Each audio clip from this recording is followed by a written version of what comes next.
और बाद में स्पीड। घड़ी से 5 मिनट में क्वेश्चन, जैसे 7 मार्क्स का क्वेश्चन है, ज़्यादा से ज़्यादा कितने मिनट में सॉल्व करना होना चाहिए? 7 मिनट बस।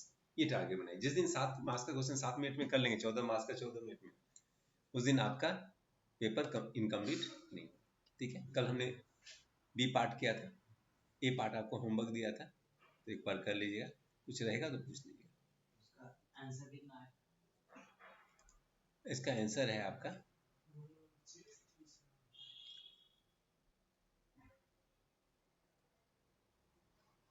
116। अच्छा, बुक का ही था, 116 से नेक्स्ट क्वेश्चन नंबर 3, नहीं, हाँ 3A पर कंसेप्ट समझा देता हूँ, मेरे साथ कर लीजिए, कोई दिक्कत नहीं। तो 3A इसमें उन्होंने क्या बोला है? अच्छा, ये क्वेश्चन किस चीज़ का है देख के लग रहा है आपका? Manufacturing unit overhead was recovered at A pre determined rate. अच्छा, ओवरहेड का लग रहा है, तो ये ओवरहेड चैप्टर का लग रहा है। और ये इंपॉर्टेंट क्वेश्चन है, इस टाइप के क्वेश्चन आने के मतलब हर दूसरे एग्जाम में ये क्वेश्चन आ रहा है, तो ये क्वेश्चन को आप 7 स्टार मार्क दे के रखिएगा। ये क्वेश्चन 1 2 3 4 5 काफ़ी इनका फेवरेट क्वेश्चन है, हर सेकेंड एग्जाम में, और सेम क्वेश्चन आते हैं, फिगर चेंज। ओवरहेड, जो अनएब्जॉर्ब ओवरहेड है उसका ट्रीटमेंट क्या होगा? ठीक है, तो आपको पता है अनएब्जॉर्ब ओवरहेड का ट्रीटमेंट क्या होता है? मैं वो भी सिखाता जाऊंगा जब जहाँ कंसेप्ट आएगा। तो अनएब्जॉर्ब या अंडर एब्जॉर्ब ओवरहेड, इसका ट्रीटमेंट क्या होता है? 3 तरह से इसको ट्रीटमेंट कर सकते हैं। पहला, सप्लीमेंट्री रेट निकालेंगे और अलग फिनिश गुड्स पे थोड़ा WIP लोड कर देंगे। दूसरा क्या होता है? Carry forward.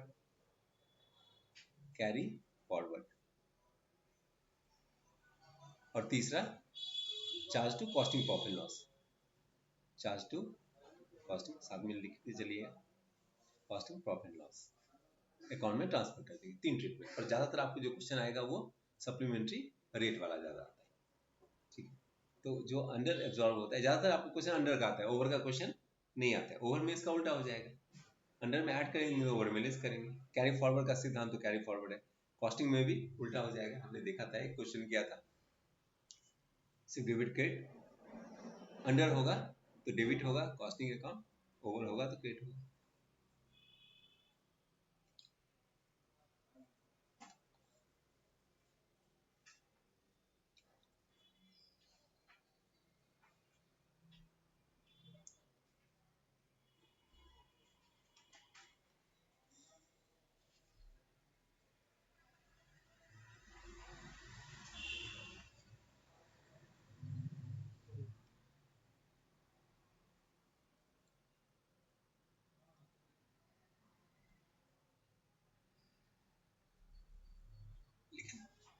अब देखिए उन्होंने क्या बोला है, प्रीडिटरमिन्ड रेट क्या है? 25 पर रुपीज पर मेन डे। एक मेन डे के लिए हम कितना पे करते हैं उसको? 25 रुपया पे करते हैं। ठीक है, the total factory overhead incurred मतलब actual, and men days actually work हुए, तो कितना टोटल आपको एक्चुअल खर्चा कितना है? 4150। मेन डेज कितने? 1,50,000 इस पर। Out of 40,000 units produced during the period of 30,000 units were sold. तो टोटल 40,000 का प्रोडक्शन किया, 30,000 बेचा, मतलब 10,000 क्या बच गया होगा? Closing stock. तो 40 बनाया, 30 बेचा, closing stock 10,000। There were 30,000 uncompleted units. अच्छा, 30,000 अनकम्प्लीटेड मतलब WIP, जो कि कितना परसेंट कंप्लीट है? 2/3, 66.67 मतलब 2/3। ठीक है, तो अपने को 3 चीज है, मतलब सेल्स है, क्लोजिंग स्टॉक है, और आपका WIP है। इसका मतलब जो भी अंडर रिकवर्ड होगा उसको क्या करेंगे? तीनों में लोड करेंगे। इसके लिए सप्लीमेंट्री रेट निकालेंगे, यूनिट वाइज जा सकते हैं। On analysis the reason, it was found that 40% of unabsorbed overhead were due to defective planning and the rest were attributable to increase in overhead। तो 2 तरह का है, एक है डिफेक्टिव प्लानिंग का है, और एक है आपका जो कॉस्ट बढ़ा वो। इसका ट्रीटमेंट बताता हूँ आपको। बताना है calculate unabsorbed overhead and how would be treated to cost account. कहने का मतलब सबसे पहला, कितना अमाउंट अंडर एब्जॉर्ब है, कैसे निकालेंगे? कैल से भी निकाल के होता है, कितना कितना अंडर एब्जॉर्प्शन है, ट्राई कर सकते हैं, फिर मैं करके बता दूं।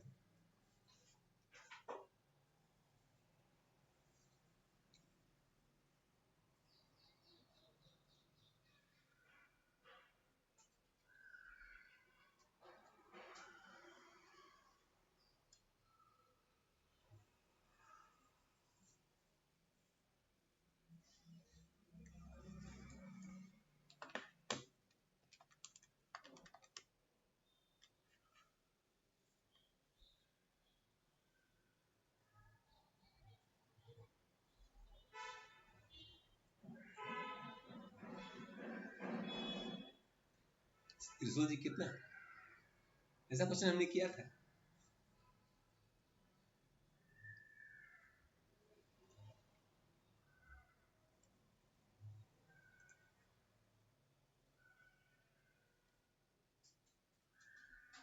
साथ में लिख के चलिए, कैलकुलेशन ऑफ अंडर एब्जॉर्ब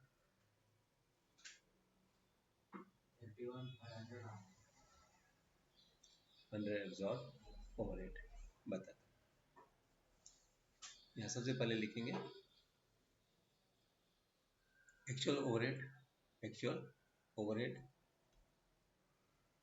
कितना दिया हुआ है 41,50,000 और ओवरहेड एब्जॉर्ब, ओवरहेड एब्जॉर्ब कितना आवर से, देखिए इन्होंने आवर पर मेन डे दिया है, कितना मेन डे है 25 और टोटल मेन डे कितना है अवेलेबल 150, मल्टीप्लाई कर देंगे सिंपल।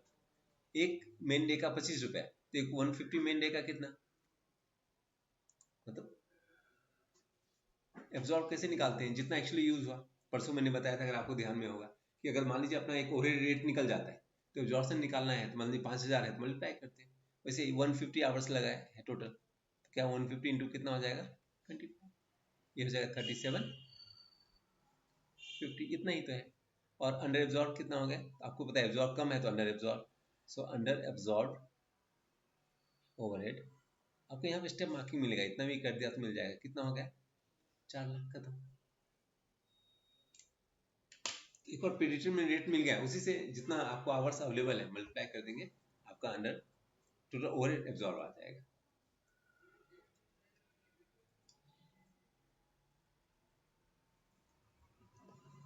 अब इसको किससे डिवाइड करेंगे, सप्लीमेंट्री रेट निकालेंगे। सिर्फ सप्लीमेंट्री रेट में उन्होंने दो चीज बोला है, एक डिफेक्टिव आइटम के कारण है, उसका बस ट्रीटमेंट देखना है, जो कि पहले के क्वेश्चन में नहीं था, या थोड़ा अलग है, अगर हमने नहीं किया होगा तो क्या होगा, तो ठीक ठीक लिखा। अब 4 लाख में उन्होंने क्या बोला है ध्यान दीजिएगा, ये तो निकाल लेंगे कितना कौन सा यूनिट्स है। Mean analysis reason it was found that 40% of unabsorbed were due to defective planning, 40% क्या है प्लानिंग डिफेक्टिव था उसके कारण हो गया, और बाकी क्या है इंक्रीज के कारण है। तो सप्लीमेंट्री रेट जो डिफेक्टिव होगा हम उसको कंसीडर नहीं करेंगे सप्लीमेंट्री रेट के लिए, जो इंक्रीज के हुआ है उसी को कंसीडर करेंगे। जो डिफेक्टिव है ना एबनॉर्मल लॉस है, वो कहाँ जाएगा कॉस्टिंग प्रॉफिट लॉस में जाएगा, यहाँ नहीं आना चाहिए। एक बार जस्ट क्रॉस चेक करता हूँ, तो ये वाला पार्ट नहीं आएगा, तो जो 40% हम बाजू करेंगे, 60% का सप्लीमेंट्री रेट निकालेंगे। तो यहाँ पे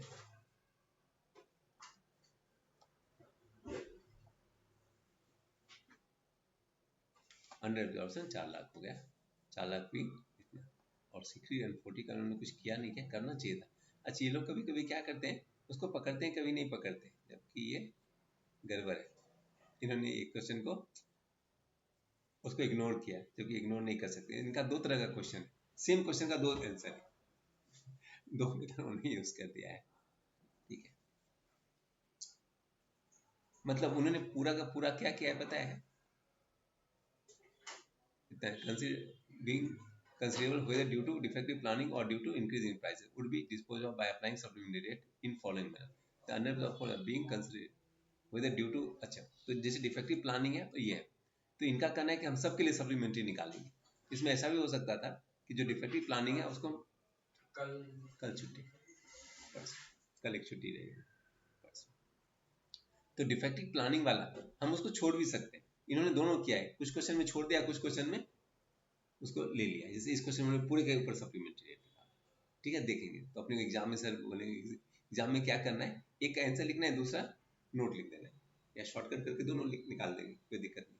ठीक है, तो इन्होंने इसको इग्नोर किया, दोनों को उन्होंने सप्लीमेंट्री रेट निकाला। ठीक है, फिर तो आसान है। ऐसे 40% छोड़ के 60% में सप्लीमेंट्री रेट निकाल सकते थे, कोई दिक्कत नहीं। यहाँ पे क्या हो जाएगा, supplementary rate.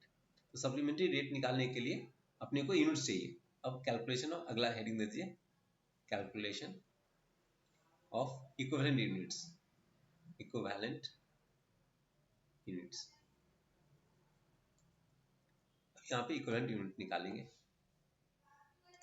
Particulars,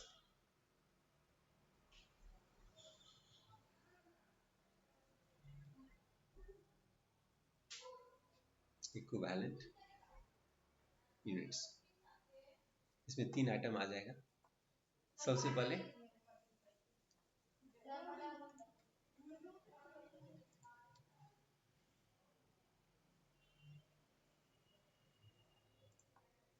sales, sales units में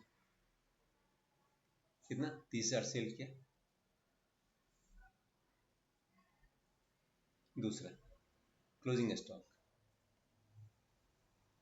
कितना बच गया, 40,000, 4,000, सॉरी 10,000। 40 में से 30 बेचा, बचा कितना, 10,000। 40,000 बनाया, टोटल प्रोडक्शन 40,000 का। और WIP ये कितना हो जाएगा, तो टोटल कितना WIP उन्होंने दिया है, 30,000। कितना कंप्लीट है, 66.67, मतलब 2/3। ये कितना हो जाएगा, 20,000। और टोटल आपका हो जाएगा 60,000। सिर्फ WIP का जितना परसेंटेज कंप्लीट दिया रहेगा वो लेंगे, इक्विवेलेंट जो प्रोसेस में करते हैं ना वैसे, कि प्रोडक्शन क्या 40, 30 सेल्स का, तो ये कॉस्ट ऑफ सेल्स पे लोड होगा, क्लोजिंग स्टॉक के वैल्यू पे लोड होगा, और WIP के वैल्यू पे लोड। ये हो गया। अब supplementary rate, supplementary rate that is supplementary rate per unit. यहाँ यूनिट, चूंकि यूनिट से जा रहे हैं, पर यूनिट कितना हो जाएगा, 4 लाख जितना अंडर एब्जॉर्ब था, डिवाइड बाई 60,000। पॉइंट में 2 डिजिट तक लेंगे, 4 लाख डिवाइड बाई 60,000, 6.67।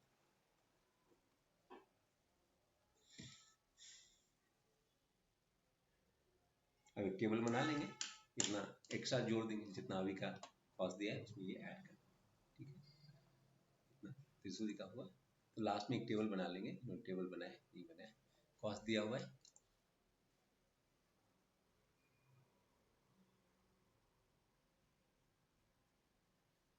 अच्छा नहीं, सबका कॉस्ट नहीं दिया है तो कुछ कर नहीं सकते हो।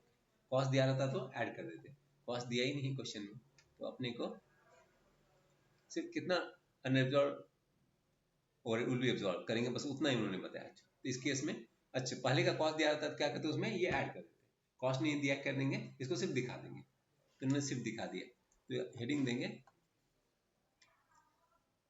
Under absorb overhead will be absorb by, तो एब्जॉर्प्शन ऑफ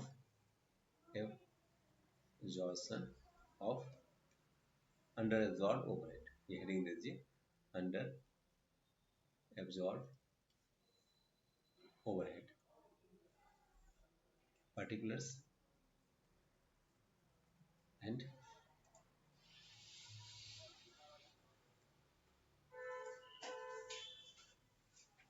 absorb overhead। मतलब ये जितना हो गया उसमें ऐड कर देंगे, जितना उनका कॉस्ट रहेगा, यहाँ तो दिया नहीं है। सबसे पहला जो लिखेंगे, ये लिखेंगे cost of good sold, COGS, cost of goods sold. तो जितना सेल हो गया उसको कॉस्ट ऑफ गुड्स सोल्ड बोलेंगे। ये कितना जाएगा, तो टोटल कितना है अपने को यूनिट्स सेल्स का, 30,000। तो 30,000 इंटू, इसको नीचे लिख देता हूँ थोड़ा सा ऐसे, सबको 6.67 मल्टीप्लाई करेंगे, 30,000 इंटू 6.67, ये हो जाएगा। अच्छा, राउंड करेंगे तो 2 लाख आएगा, इन्होंने 2,10,000, पर राउंड करेंगे तो 2 लाख, ऐसा ऐसे 2,100,000 आएगा, पर वो 6,666 है ना, वैसा लेंगे तो ये आ जाएगा। देन दूसरा हो जाएगा फिनिश गुड्स, ये हो जाएगा आपका 10,000 इंटू 6.67 66,700 666,7। अच्छा उन्होंने इसको ये कर दिया, ढेर सारा। तो फिलहाल एक चीज कर सकते हैं, इसको थोड़ा सा अगर 2 लाख, देखिए इसको ये 2 लाख कितना आ रहा है, 100 आ रहा है, तो 30,000 इंटू 6.67 चाहेंगे तो एग्जाम में उतना ही लिख दीजिएगा, तो क्योंकि उन्होंने 666 ले लिया ऐसा, तो बाद में बताता हूँ राउंड कैसे करेंगे। इसको 6.6667 4 डिजिट ले लेंगे तो क्या हो जाएगा, पैसा टू पैसा मैच हो जाएगा ऐसा। फिलहाल ये आ जाएगा, ये आ जाएगा 66,700 और ये जाएगा WIP, ये हो जाएगा आपका, थोड़ा सा फर्क आएगा, WIP का हो जाएगा, वो बैलेंसिंग फिगर डाल देंगे, टोटल 4 लाख है ना, तो एक को बैलेंसिंग फिगर कर देंगे बस। WIP का कितना हो जाएगा, 4 लाख माइनस 133,200, तो थोड़ा फर्क आ जाएगा, मैंने कहा राउंडिंग के कारण, तो मैं बता दूंगा कैसे करना है। तो 6.67 नहीं लेके 6.66 4-5 डिजिट लेके तो मैच हो जाएगा। तो अगर देखिए 30,000 इंटू 6.4 बार 6 ले लें, 6667, तो लगभग मैच हो जाएगा ऐसा। तो ऐसा एग्जाम में वैसा कीजिए, पहले तो सीखने अभी कर लीजिए, एग्जाम में मतलब मैंने कहा बाद में आपको एग्जाम के लिए पढ़ना है कि कैसे हम अपने को लेना है कि आंसर एक पैसा टू पैसा मैच हो जाए। यहाँ पे कोई दिक्कत नहीं, यहाँ पे कंसेप्ट सीखना है। हो गया क्या? तो कल त्रिशूल जी छुट्टी रहेगी, एक दिन घर पे पढ़ लीजिएगा।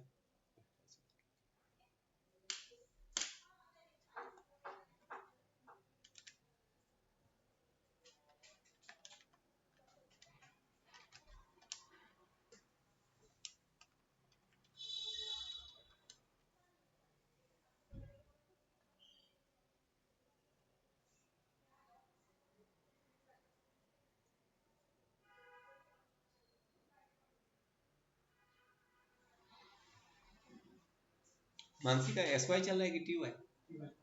TY चल रहा है। हाँ फिर कर सकती है, मतलब मैंने कहा ठीक से प्लानिंग करेगी तो अभी से पढ़ लेगी तो सीधा ग्रेजुएशन के बाद ही दे सकती है, फाउंडेशन करने की जरूरत नहीं ऐसे। हाँ चलेगा, कोई दिक्कत नहीं है अगर करना है तो, क्योंकि मैंने कहा जब बच्चों का अगर बहुत ज़्यादा टाइम लग जाए, फाउंडेशन नज़दीक आ जाए अगर, तो फाउंडेशन करने की जरूरत सीधा इंटर कर पढ़ लेंगे। ठीक है, बस इतना ही था, 7 मार्क्स का क्वेश्चन है, एग्जाम में करने जाएंगे तो सिर्फ एक इसी टाइप का क्वेश्चन आएगा ना, तो आपको बता दूंगा, किसी किसी क्वेश्चन में उन्होंने डिफेक्टिव का अलग से ट्रीटमेंट किया, वो भी कर लेंगे। ठीक है, आगे बढ़े, हुआ next. From the accounts of A Company Limited, the following manufacturing trading profit loss for the year ended is extracted।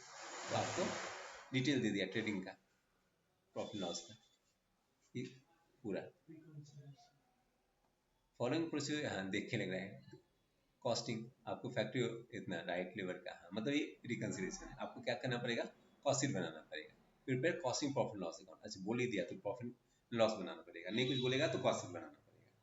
Costing profit loss में भी कॉस्ट शीट जैसा ही बनाते हैं एक तरफ, ठीक है, उसके बाद रिकंसिलिएशन करना है। तो पहले आपको कॉस्टिंग प्रॉफिट लॉस बनाना है, कॉस्टिंग को का जो फॉर्मेट होगा वो जैसे अपना है वैसा ही कॉस्टिंग प्रॉफिट लॉस अकाउंट, मतलब ये कॉस्ट शीट ही रहता है, सिर्फ कहने के लिए कॉस्टिंग प्रॉफिट लॉस बनाते हैं, और बनाते क्या है हम, कॉस्ट शीट ही है, तो कॉस्ट शीट जैसा ही बनाते हैं, तो कहने के लिए कॉस्टिंग प्रॉफिट लॉस बोलते हैं, लेकिन बनाना क्या है अपने को, cost sheet.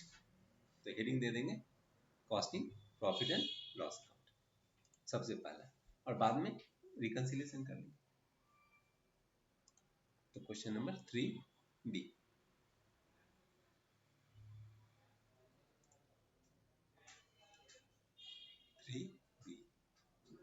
Costing profit loss account मतलब कॉस्ट शीट, पर लिखने के लिए costing profit and loss account, उन्होंने अकाउंट नहीं बनाया, ये पर्टिकुलर्स अमाउंट रुपीस।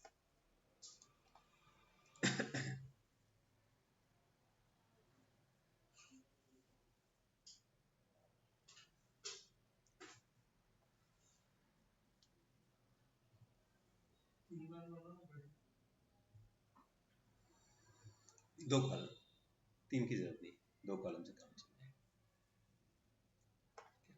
तो सबसे पहले स्टार्ट कहाँ से करते हैं, रॉ मटेरियल कंज्यूम्ड, ठीक है, डायरेक्ट मटेरियल कंज्यूम्ड। सबसे पहले हम बोलेंगे डायरेक्ट मटेरियल या डायरेक्ट मटेरियल कंज्यूम्ड। ये बड़ा वाला फॉर्मेट है, बड़ा वाला फॉर्मेट मतलब इसमें ओपनिंग डब्ल्यू क्लोजिंग सब आएगा। तो आपका ये हो गया डायरेक्ट मटेरियल कंज्यूम्ड। सबसे पहला ओपनिंग स्टॉक, क्योंकि क्वेश्चन में देखना पड़ेगा ओपनिंग स्टॉक वगैरह दिया हुआ है तो इसमें अगर आप जाएंगे क्वेश्चन में तो आपको इस साइड जो भी स्टॉक है ये ओपनिंग स्टॉक है। देखिए यहाँ पे opening WIP raw material purchase, तो यहाँ पे ओपनिंग स्टॉक दे दिया है, इस साइड क्लोजिंग स्टॉक दे दिया है आपको, WIP दे दिया है आपको और फिनिश गुड्स भी दिया है क्या, तो ओपनिंग रॉ मटेरियल परचेजेस, अच्छा ओपनिंग स्टॉक और raw material to raw material opening stock, raw material का ओपनिंग स्टॉक दे दिया, रॉ मटेरियल का परचेज दिया है, रॉ मटेरियल का क्लोजिंग स्टॉक इस साइड दे दिया। तो और कुछ दिया है क्या, रिटर्न वगैरह दिया है क्या, नहीं दिया है। तो क्या लिखेंगे, 3 स्टेप, फिर लिखेंगे opening stock, add purchases less closing stock, और ये इधर मटेरियल कंज्यूम लिख देंगे। तो ओपनिंग स्टॉक आपको दिया हुआ है 59,000, परचेज 373 और क्लोजिंग स्टॉक 64। इसे माइनस कर देंगे, आउटर में लिख देंगे 59,000 प्लस 373 माइनस 64, 368। ये हो गया आपका 368। देन वेजेस, वेजेस में अगर अनपेड वगैरह है तो वो भी लेना है, मतलब वेजेस में प्रीपेड अनपेड अगर है तो क्या करना है, वेजेस अकाउंट जैसा है जो आप बनाते हैं ना एक्सपेंस का अकाउंट की ओपनिंग क्लोजिंग, उसी का ये प्लस माइनस, मान लीजिए कंफ्यूजन हो जाएगा तो आप अकाउंट बना के भी फिगर डाल सकते हैं। देन वेजेस, वेजेस में कितना वेजेस खर्चा हुआ है, तो इसमें उन्होंने दिया है वेजेस पेड और एक्रूड, तो एक्रूड वाला ऐड करेंगे तो वेजेस पेड प्लस एक्रूड दोनों लिख देंगे। तो wages paid and add outstanding wages, accrued मतलब यहाँ पे आउटस्टैंडिंग होता है, तो ये हो जाएगा आपका 5632 और ये हो गया आपका 34 596। एडवांस वगैरह रहता तो वैसा ट्रीटमेंट करते 596। तीसरा है आपका डायरेक्ट एक्सपेंसेस, कुछ डायरेक्ट एक्सपेंसेस दिया है क्या, नहीं दिया। फिर फैक्ट्री एक्सपेंसेस मतलब फैक्ट्री ओवरहेड, या एक्सपेंसेस मतलब ओवरहेड, तो फैक्ट्री ओवरहेड यहाँ पे पहले आ जाएगा, फिर WIP उसके नीचे आएगा, तो यहाँ पे आ जाएगा आपको फिर, तो ये हो गया प्राइम कॉस्ट, ये दोनों जोड़ देंगे, इधर आ जाएगा प्राइम कॉस्ट या डायरेक्ट कॉस्ट 9,64,000, ये हो जाएगा आपका प्राइम कॉस्ट।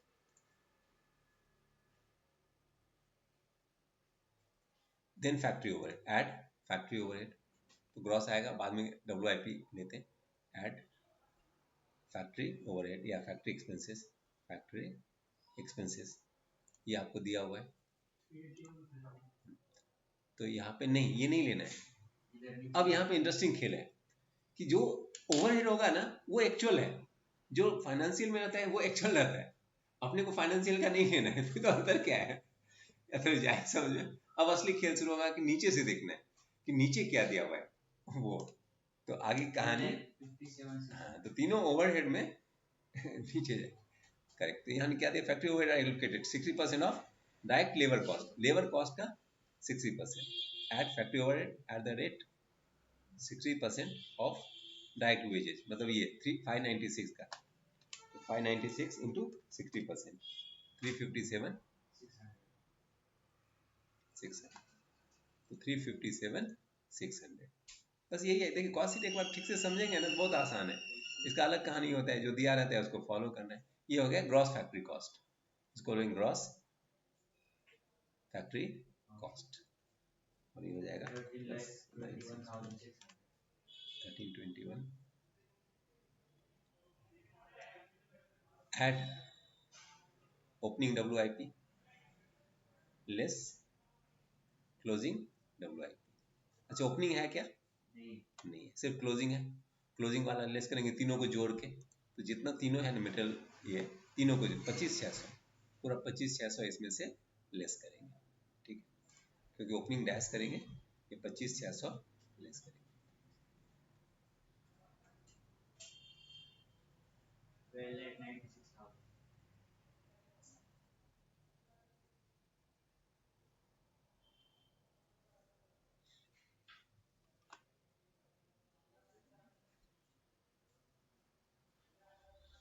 देन ये आ गया नेट फैक्ट्री कॉस्ट, इसको net factory cost add admin overhead कुछ दिया है क्या नीचे? तो आगे उन्होंने क्या बोला है, admin expenses apply 12 rupees per unit, unit produce जितना यूनिट प्रोड्यूस किया उसका इंटू 12 रुपया करेंगे। कितना यूनिट प्रोड्यूस किया, तो देखिए यहाँ पे आपको सेल दिया रहेगा, कहीं पे कुछ सेल्स दिया रहेगा, सेल्स किधर है, हाँ सेल कितना किया बदना 200 और फिनिश गुड्स कितना स्टॉक बच गया 2800, मतलब इसमें ओपनिंग तो कुछ है नहीं, मतलब दोनों को जोड़ देंगे उतना प्रोडक्शन, प्रोडक्शन कितना हो जाएगा 15,200 प्लस 2,800, 18,000 इंटू 12, ये हो जाएगा 2,16,000, 2,16,000 आया समझ में। तो इसको क्या करेंगे ऐड एडमिन ओवरहेड, ये हो जाएगा 15,000 जो आपका सेल से वो 15,200, मैं यहाँ पे लिख देता हूँ यार, प्लस 2,800 जो आपका क्लोजिंग है, मतलब टोटल इतना हो गया, ओपनिंग नहीं रहेगा तो प्रोडक्शन कितना किया ये दोनों जोड़ के 18,000, तभी तो 15,200 बेचा 2800 बच गया, इंटू 12 उन्होंने बोला प्रोडक्शन पे कितने प्रोड्यूस किया इंटू 12, ये जगह 2,16,000 और ये आपका हो गया cost of production, cost of production 1296 15,12 eight opening stock of finish goods at opening stock of FG जो कि नहीं दिया हुआ है dash less closing stock of FG। Closing stock कैसे निकालते हैं, तो ये जो प्रोडक्शन है ये कितने के लिए है, ये प्रोडक्शन कितने यूनिट्स के लिए आपको दिया हुआ है, तो 18,000 के लिए इतना, तो क्लोजिंग स्टॉक कितना बच गया 2800 के लिए कितना, इसको ध्यान रखिएगा, ये ऐसा आ जाएगा। टोटल प्रोडक्शन हमने 18,000 किया, उसका कॉस्ट कितना हो गया 15,12,000, तो क्लोजिंग स्टॉक बच गया 2800, 2800 के लिए कितना क्रॉस मल्टीप्लाई करना, तो ये हो जाएगा आपका 15,12,000 इंटू 2800 डिवाइडेड बाय 18,000 और 235 200, ये होना चाहिए आपका 235 200। मतलब जी कुछ डाउट है आ रहा है समझ में, 235 200 मैंने कहा जैसे जैसे करते जाएंगे ना चीज़ें आपको रटा जाएंगी, फिर जो नया चीज़ रहेगा उसको हाईलाइट करना है 10% बस, तो चीज़ वही ये रहता है, जब आपको समझ में आती है बहुत तेज़ी से समझ में आता है। ये हो गया आपका कॉस्ट ऑफ गुड्स सोल्ड, नहीं तो ये फॉर्मेट भी कितनी बार याद नहीं रहता है, कॉस्ट ऑफ गुड्स सोल्ड, पर जितनी बार लिख के प्रैक्टिस करेंगे उतना आसान है, ये लिस्ट हो जाएगा 12,76,800। अब इसमें ऐड करेंगे selling and distribution overhead, add selling and distribution overhead cost of sales आ जाएगा, तो सेलिंग एंड डिस्ट्रीब्यूशन के बारे में भी कुछ लिखा रहेगा नीचे, selling and distribution expense are charge to work out as to work out at 20% of selling price. अच्छा सेलिंग प्राइस के ऊपर निकालेंगे, जो सेलिंग प्राइस है उसका, और इनको नंबर ऑफ यूनिट से मल्टीप्लाई कर देंगे, या टोटल सेल के इससे टोटल सेल्स कितना दिया हुआ है इसका 20% ले लेंगे तो भी चलेगा, 1824 का 20%, तो ये हो जाएगा आपका 1824 इंटू 264 800 260 364 आ रहा है क्या, 12 नहीं 1824 इंटू 20% 364 800 प्लस 1276 800, ये क्या cost of sales, profit add करेंगे, सेल्स आ जाएगा। तो इस टाइप के क्वेश्चन दो फायदा, आप कॉस्ट शीट भी सीख लेते हैं, रिकंसिलिएशन भी। कितने बार बच्चे इससे डरते रहते हैं रिकंसिलिएशन से, बट कभी कोई क्वेश्चन बहुत इजी आता है। ये सेल्स, ये बैलेंसिंग फिगर आ जाएगा। प्रॉफिट सेल्स आपको पता है 18,24,000, ये बैलेंसिंग फिगर 182। अब आपका रिकंसिलिएशन में टाइम नहीं लगेगा, एक एक आइटम को क्रॉस चेक करना कितना है, उससे फटाफट हो जाएगा। फिर रिकंसिलिएशन, तो पहले 5 मिनट आप ट्राई कीजिए, फिर मैं करके बताता हूँ रिकंसिलिएशन।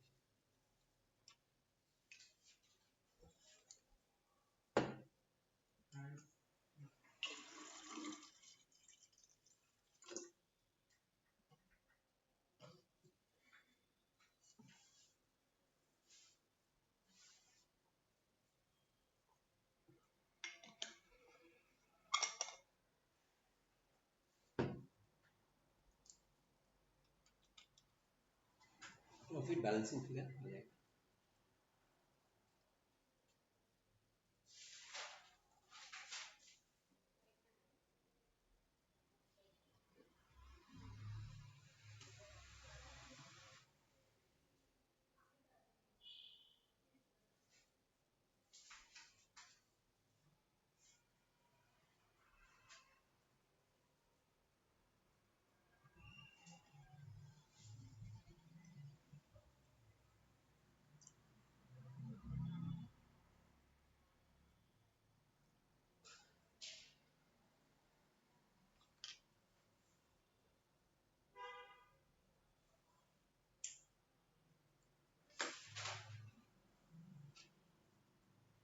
तो आइटम, हर आइटम को आपको क्रॉस चेक करना है। मटेरियल कितना, जैसे यहाँ पे मटेरियल कितना है आपका, टोटल कंजम्पशन 368 है, वैसे यहाँ पे देखना है कि मटेरियल कितना है।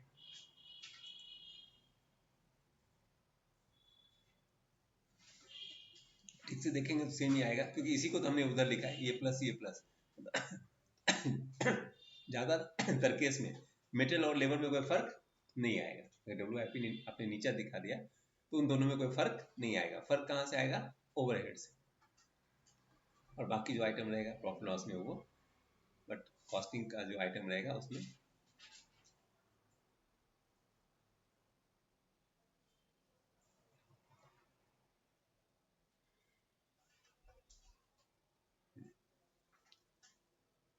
कभी कभी ये WIP का ट्रीटमेंट आइटम वाइज कर देते हैं तो रिकंसिलिएशन बदलता है।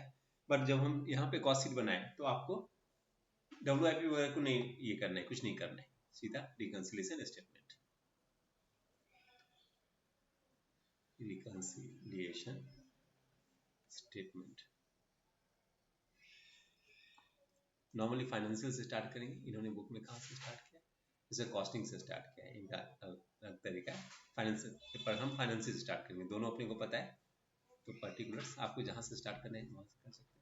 Particulars rupees, profit as per financial, profit and loss account, ये अपने को दिया हुआ है।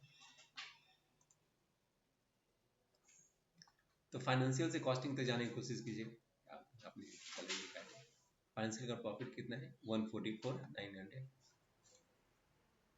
144,900। कुछ चीज ऐड करेंगे और कुछ चीज लेस करेंगे। तो पहले ओवरहेड का देख लेते हैं। लेस ओवरहेड, सबसे पहला जो ओवरहेड है वो आपका फैक्ट्री ओवरहेड एक्सपेंसेस 381,500 है, और अपना यहाँ पे कितना आया था, फैक्ट्री ओवरहेड 357 आया था। तो कॉस्ट शीट में ज़्यादा आ रहा है, मतलब ओवर एब्जॉर्ब, क्योंकि यहाँ पे नहीं, सॉरी अंडर है, यहाँ 381 है और यहाँ पे 3, ओके अंडर है। तो अंडर को क्या करेंगे, अंडर एब्जॉर्प्शन का मतलब होता है कि एक्चुअल ज़्यादा है, ऐड करेंगे।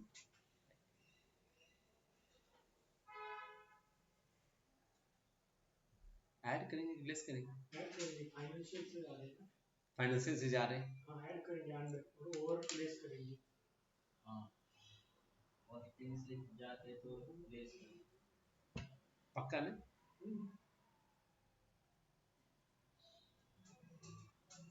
ठीक है, कीजिए कीजिए।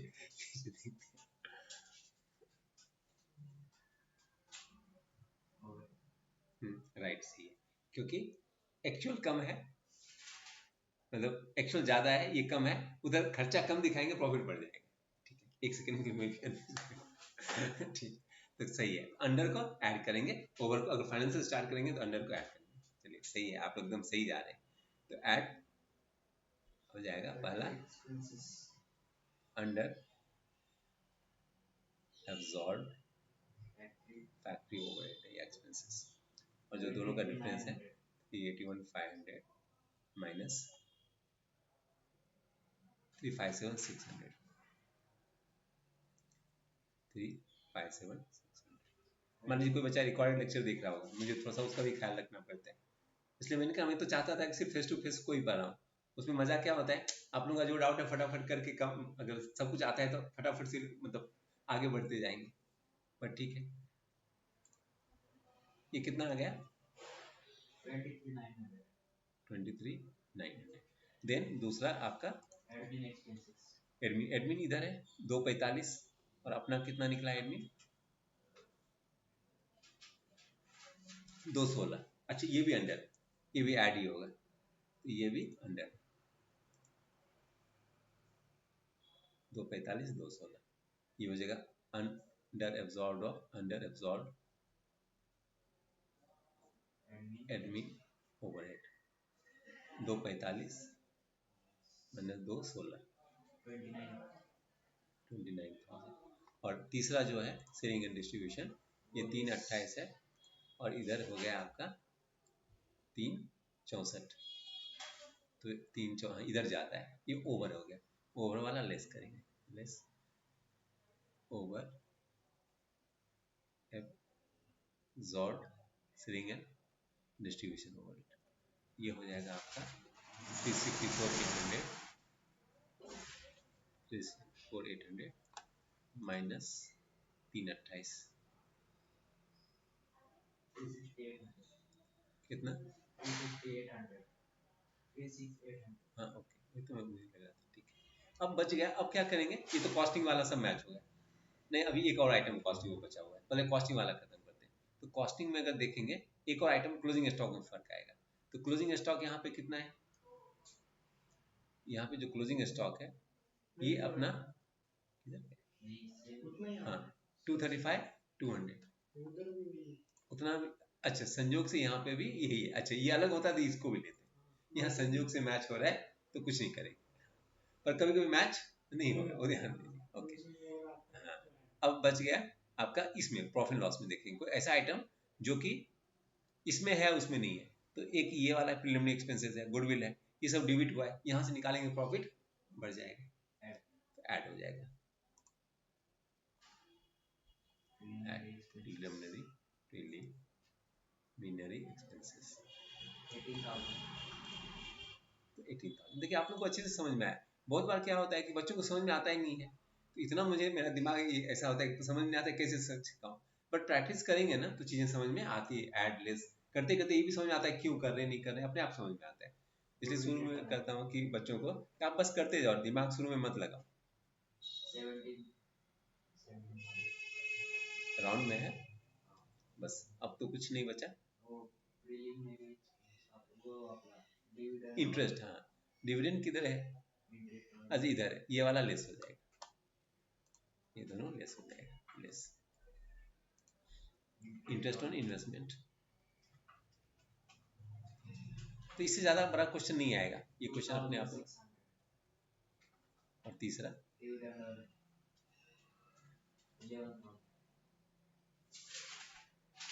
बस पहले इस सबको टोटल कर देंगे, यहाँ पे ये हो जाएगा 144,900 plus 23,900 plus 29,000 plus 18,000 plus 17,000 232,800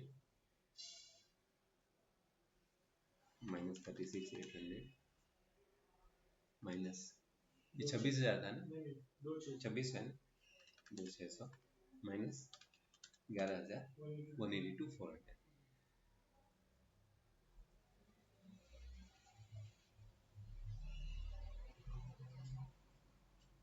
profit as per costing profit and loss.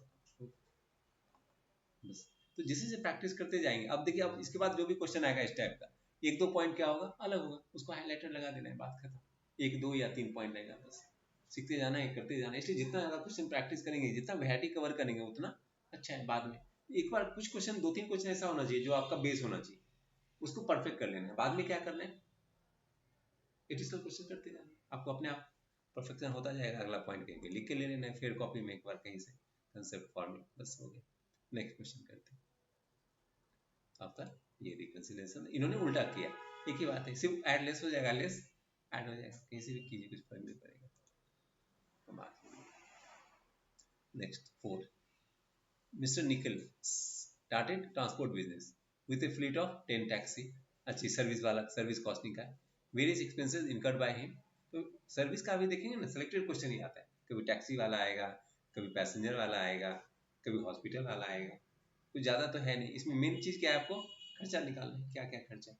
कभी कभी जब ब्रेक इवन वाला क्वेश्चन आता है, तब आपको क्या करना पड़ता है, फिक्स और वेरिएबल को अलग करना पड़ता है। नहीं तो ऐसे केस में ना, सीधा आप कोई भी सीक्वेंस में कर दिए, नहीं समझ में आया ना, कुछ अलग अलग बाइफर्केट नहीं करना है, सारा खर्चा दिखा दिया तो भी चलेगा। ऐसे अगर दो टुकड़ों में कर सकें तो और अच्छा है। एक हो जाएगा स्टैंडिंग चार्जेस, दूसरा हो जाएगा running charges.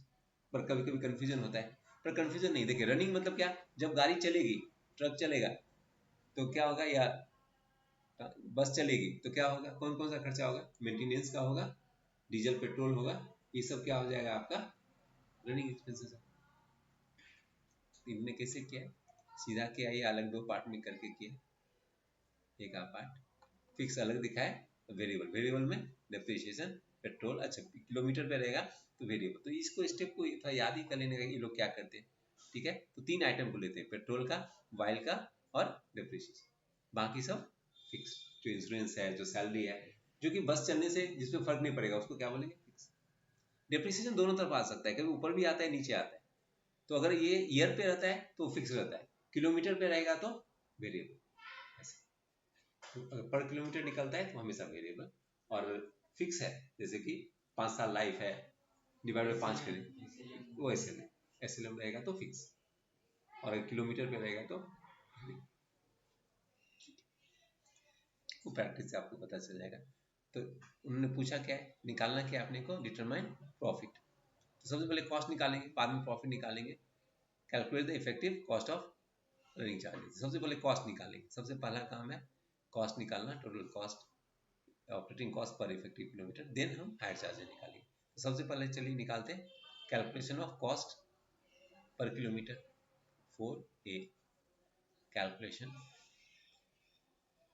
Of cost per kilometre.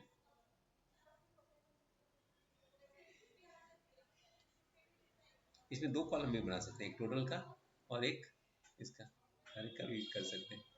इन्होंने अलग से निकाला तो भी चलेगा। ठीक है, पर्टिकुलर्स,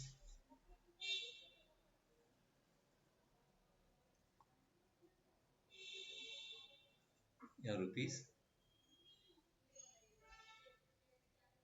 यहाँ पे लिख सकते हैं टोटल,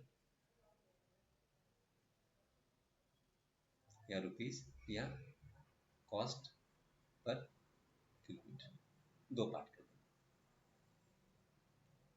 तीन पार्ट किया है, दो ही पार्ट किया है, ठीक है, चल जाएगा काम दो ही पार्ट से। सबसे पहले स्टैंडिंग चार्जेस या fix charges, standing charges,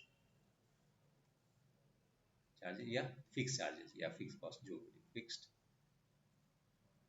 charges, जो भी उन्होंने बुक में नाम दिया है, फिक्स कॉस्ट बोलिए या चार्जेस बोलिए, एक ही बात है। ठीक, अब देखिए ये सब जो है, पहले कॉस्ट ऑफ टैक्सी, कॉस्ट का, टैक्सी का कॉस्ट नहीं आता है, उसका डिप्रिसिएशन आएगा। तो जो उन्होंने, क्यों डिप्रिसिएशन को हम ले रहे हैं, एक उन्होंने दिया है डिप्रिसिएशन का, इन्होंने टैक्सी का लाइफ वगैरह नहीं दिया है, नीचे दिया था life of taxi 3 lakh kilometre, मतलब किलोमीटर दिया। यहाँ पे क्या निकल सकता है, पूरे टैक्सी के वैल्यू को इससे डिवाइड करेंगे, पर किलोमीटर निकल जाएगा, इसका मतलब वो वेरिएबल, इसलिए वेरिएबल है।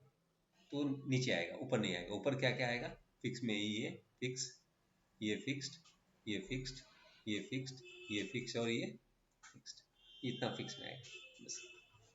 तो सैलरी टू ऑफ सिर्फ एक चीज देखना है कि हम इसमें दो चीज कर सकते हैं, या तो पर एनम ले सकते हैं या पर मंथ ले सकते हैं, दोनों से चलेगा। पर मंथ लिया तो भी आंसर सेम आएगा, क्योंकि किलोमीटर जब डिवाइड करेंगे तो मंथली किलोमीटर डिवाइड करेंगे, और ईयर लेंगे तो ईयरली डिवाइड करेंगे, इससे आंसर में फर्क नहीं पड़ेगा। तो नॉर्मली क्या लेना अच्छा रहेगा, पर मंथ।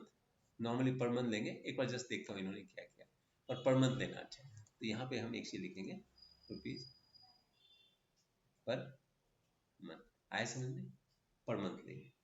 किसने पर एनम लिखा तो भी फर्क नहीं पड़ेगा, क्योंकि जब किलोमीटर डिवाइड करेंगे, मान लीजिए एक महीने का 1000 किलोमीटर है, तो साल भर का कितना हो जाएगा, 12,000। कॉस्ट भी क्या हो जाएगा, सब 12 गुना जाता रहेगा, इसलिए फर्क नहीं पड़ेगा कि सर कौन सा लें, कुछ भी लीजिए आंसर सेम आएगा। सही से करना, पर किलोमीटर कॉस्ट सेम आएगा। तो यहाँ पे एक एक करके मंथली ले लेते हैं। मंथली में ये हो जाएगा, जो पर एनम है उसको मंथ में कन्वर्ट करना पड़ेगा, और एनम जाते तो इसको कन्वर्ट नहीं करते, ये सबको इंटू 12 करते। तो इसका सैलरी ऑफ ऑफिस स्टाफ,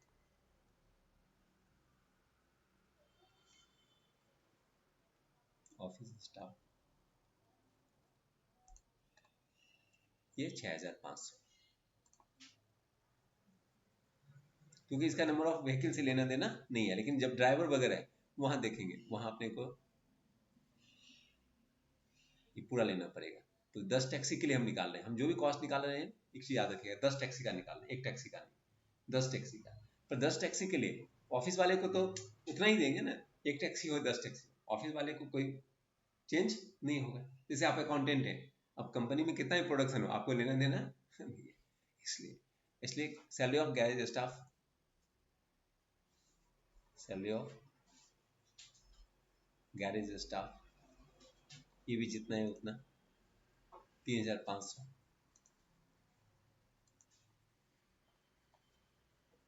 अच्छा, उन्होंने एक चीज किया है, पर टैक्सी निकालने की कोशिश किया है, पर ठीक है, उससे फर्क नहीं पड़ेगा, हम टोटलिटी में निकाल लें। ठीक है, उन्होंने ये क्यों किया, 5000 per month salary, per taxi driver salary, per taxi. ठीक है, एक ही बात है, हम टोटलिटी में लेते हैं। आपको बताता हूँ, आंसर सेम करके बताता हूँ। इन्होंने पर टैक्सी कर दिया, जरूरत नहीं है, हम पूरा 10 टैक्सी का निकाल रहे हैं। तो 6500, इसका हो जाएगा 3500। प्रेजेंटेशन अलग अलग कर सकते हैं, कोई दिक्कत नहीं है, आंसर सेम आएगा। ठीक है, नेक्स्ट आपका है rent of garage. Rent of garage 10,000। Then drivers salary per taxi, तो पर ड्राइवर सैलरी बोलेंगे, पर टैक्सी नहीं, टोटल ड्राइवर सैलरी। ड्राइवर चूंकि हम 10 गाड़ी का निकाल रहे हैं, तो क्या करेंगे, इंटू 10 करेंगे। तो जो ड्राइवर की सैलरी है कितनी, 5000 इंटू 10, 50,000 लेंगे, 5000 इंटू 10। हम 10 टैक्सी का निकाल रहे हैं, इसलिए 10। ठीक है, ऐसे ही आपका हो जाएगा इंश्योरेंस 5% ऑफ कॉस्ट। पहले तो road tax and repairs, road tax and repairs, तो ये कितना हो जाएगा, 30,000 per annum into 10, 30,000 into 10, 3 lakh हो जाएगा। ठीक है, एक टैक्सी का 30,000, 10 टैक्सी का। ऐसे इंश्योरेंस प्रीमियम 5% कॉस्ट का, इंश्योरेंस प्रीमियम, इंश्योरेंस प्रीमियम। तो एक टैक्सी कितने का है, 1,20,000 का है, 1,20,000 इंटू कितने टैक्सी, 10 टैक्सी, इंटू 5%, ये आपका साल का हो जाएगा, per annum divide by 12, whole divide by 12, 1,20,000 into 10 into 5% divide by 5 में। क्या बोले, जो टैक्स दिए, रोड टैक्स, हाँ, वो पर एनम दिए है ना। अच्छा सॉरी, अच्छा एक सेकेंड, सही पकड़े, क्या है पर, अच्छा एक ही आइटम पर एनम था क्या, तीसरा वाला road tax, road tax divided by 12, sorry यहाँ गलत किया। तो ये हो जाएगा आपका 30,000 इंटू 10 डिवाइडेड बाय 12, और कुछ नहीं था ना, 25, ये हो जाएगा 25। बाकी इंश्योरेंस 1,20,000 एक टैक्सी का कॉस्ट है, इंटू 10 सभी टैक्सी का कॉस्ट इंटू 5% पर एनम है divide by 12। 1,20,000 into 10 into 5% divide by 12, 5,000 बस हो गया। इसका टोटल कर लेंगे और तो कोई कॉस्ट है नहीं। टोटल कितना आएगा आपका 6,500 और कोई कॉस्ट छूटा नहीं ना। 1 2 3 4 5 6 1 2 3 4 5 एक नहीं 6,500 plus 3,500 plus 10,000 plus 50,000 plus 25,000 plus 5,000 ये 1,00,000। ठीक है और टोटल किलोमीटर कितना हो जाएगा, टोटल किलोमीटर पर मंथ सब गाड़ी मिला के 10 गाड़ी मिला के। तो उन्होंने क्या है एक टैक्सी कितना किलोमीटर ट्रैवल करती है यहाँ पे एंड ऑफ एस्टिमेटेड इतना कहीं पे और कुछ हाँ एक taxi runs on average of 5,000 kilometre per month. 10 taxi कितना करेगी 50,000। ऐसे वो आगे भी है क्या दिया है 20% अच्छा पर मंथ 20% एमटी का अभी नहीं करेंगे, एमटी की अभी जरूरत। अच्छा उन्होंने इफेक्टिव निकाल लिया क्या, ठीक है ओके मतलब जितना ये रहेगा वही तो टोटल किलोमीटर पर मंथ। अच्छा इफेक्टिव किलोमीटर पर मंथ इसको बोलेंगे इफेक्टिव किलोमीटर, मतलब जितने परसेंटेज लोग बैठेंगे उतना ही पकड़ेंगे। तो ये हो जाएगा इसका कैलकुलेशन हो जाएगा आपका कितना 5,000 इंटू 10 इंटू 80%। 5,000 into 10 into 80% 40,000। तो जैसे इफेक्टिव निकालते हैं वही निकालेंगे जैसे हम होटल वगैरह में कर रहे थे ना रूम डेज निकालने में, वैसे ही यहाँ पे इफेक्टिव किलोमीटर में। और ये क्या हो जाएगा डिवाइड कर देंगे तो ये पर किलोमीटर कितना आ जाएगा इधर 2.50।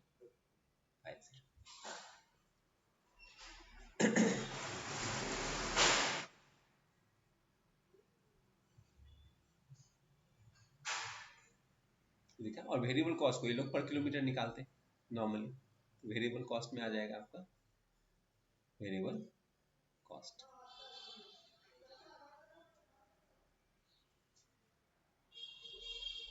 हर चीज कॉस्टिंग में आसान है बस प्रैक्टिस चाहिए क्योंकि मैंने कहा मुझे बहुत टफ लगता था करते करते करते करते चीजें आसान लगती हैं और जितना ज़्यादा प्रैक्टिस करेंगे उतना अच्छा आप लोगों का दिमाग तो और तेज है, दिमाग खुद लगाएंगे खुद समझने की कोशिश करेंगे।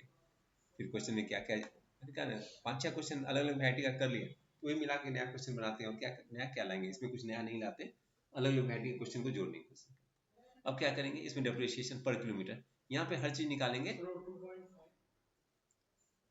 1,00,000 डिवाइड बाई 40,000 टोटल खर्चा 1,00,000 हो गया किलोमीटर इतना 1,00,000 चलिए इधर लिख देता हूँ डिवाइड बाय 40,000। तो जो 1,00,000 खर्चा है पर मंथ और 1,00,000 एक महीने में कितनी गाड़ी चलेगी 40,000 तो कितना आ गया 1 किलोमीटर का खर्चा कितना। आप बाइक में कभी लगता है चेक नहीं किए, बाइक में चेक कीजिएगा पूरे महीने में कितना खर्चा हुआ और कितना किलोमीटर चला 1 किलोमीटर का खर्चा निकल जाएगा। वही तो है वही तो कर रहे हैं। जैसे मशीन आवर रेट निकालते हैं उसमें देखते हैं कितना आवर मशीन आवर है और कितना कॉस्ट है, cost divide by machine our overhead rate जैसा ही है। तो जैसे ओवरहेड रेट निकालते हैं ना एब्जॉर्प्शन का रेट वही चीज है, खर्चा निकाल लिया किलोमीटर निकाल लिया डिवाइड कर लिया। और यहाँ पे हर चीज पर किलोमीटर निकालेंगे तो एक गाड़ी एक साल में कितना किलोमीटर चलती है 3,00,000, लाइफ टाइम में कितना चलती है 3,00,000 किलोमीटर और टैक्सी का कॉस्ट कितना है 1,20,000। ठीक है अच्छा उसका useful life in of the estimated to be sold जो 30 साल में बिकेगा तो कितना हो जाएगा 1,20,000 माइनस 30,000 डिवाइडेड बाय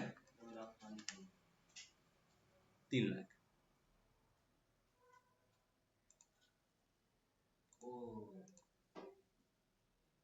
डिप्रिसिएशन 240।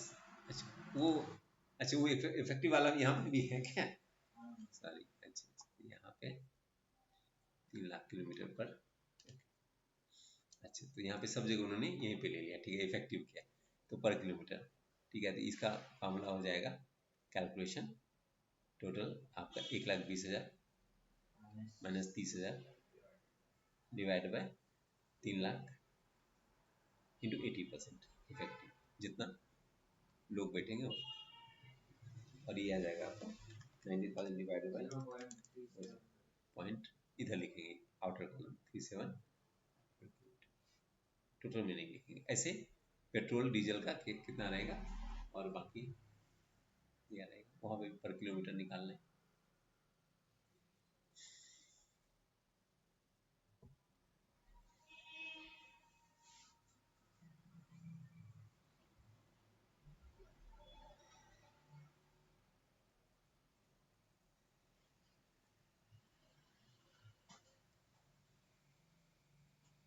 निकाला। अब अगला पेट्रोल डीजल का देखेंगे क्या दिया उन्होंने। ये सब भी सब एक जगह जैसे आता है। ये पेट्रोल कंजम्पशन इस 10 किलोमीटर, कंजम्पशन इस 10 किलोमीटर पर लीटर। 1 लीटर में कितना किलोमीटर जाता है? 10 किलोमीटर। और कॉस्ट क्या है? पेट्रोल कॉस्टिंग 70 रुपये। 1 लीटर का कॉस्ट कितना है? 70 रुपये, ठीक है। और 1 लीटर में 70 रुपये में कितने किलोमीटर? 10 किलोमीटर। तो 1 किलोमीटर का कॉस्ट कितना? इसको समझिएगा, इसको पेट्रोल पेट्रोल 10 किलोमीटर का 70 रुपये। Petrol cost per kilometre. यहाँ पे देखिए 1 लीटर में कितना किलोमीटर चलता है? 10 किलोमीटर। 1 लीटर का कॉस्ट कितना है इसका? 70 रुपये। तो 1 लीटर में कंजम्पशन 10 किलोमीटर पर लीटर। 1 लीटर में 10 किलोमीटर जाता है और 1 लीटर का कॉस्ट कितना है? 70। तो 1 लीटर में 70 किलोमीटर 10 किलोमीटर चलता है और 1 लीटर कॉस्ट 70 है, मतलब 10 किलोमीटर का कॉस्ट कितना? 70। तो 1 किलोमीटर का कॉस्ट कितना? 7। इसमें लोचा नहीं किया है ना?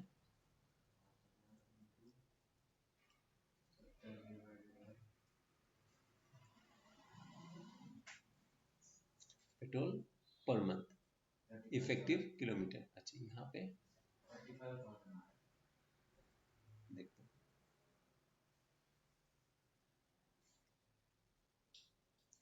यहाँ पे सीधा पर किलोमीटर निकाल सकते थे तो सर उन्होंने क्रॉस मल्टीप्लाई किया, 10 के लिए 70 तो 5,000 के लिए।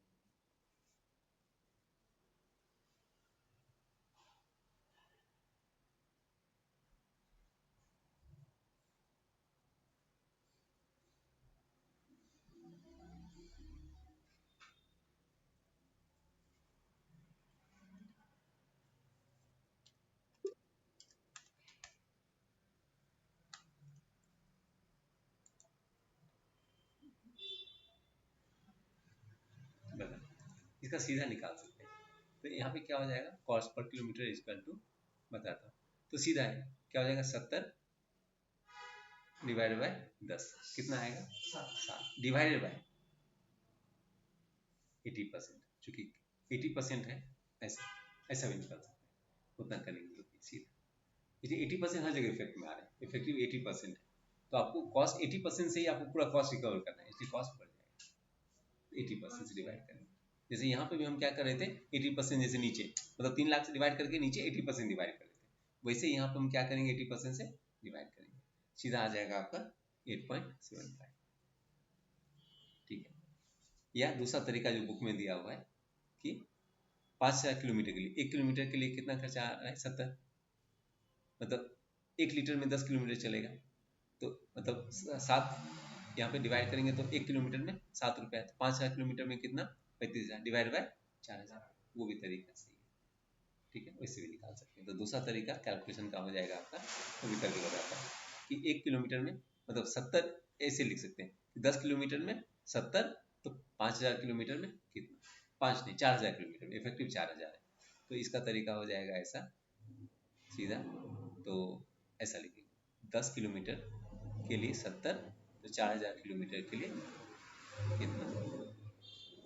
फिर 5,000 क्यों निकाला? नहीं, कुछ गड़बड़ है, यहाँ काम नहीं करेगा, ठीक है, ठीक है, हाँ, ठीक है। इन्होंने फिर ऐसा निकाला कि 10 किलोमीटर के लिए 70, तो पहले 5,000 किलोमीटर के लिए कितना, और फिर उसको डिवाइड किया 4000 से।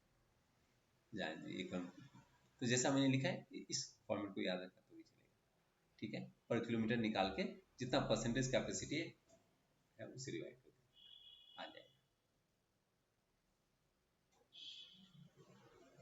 बाद में इसका हम अलग से डिस्कशन करेंगे क्या है नहीं है, अलग लेक्चर में बता दूंगा, कल ये फॉर्मूला ही रखेंगे तो भी चलेगा।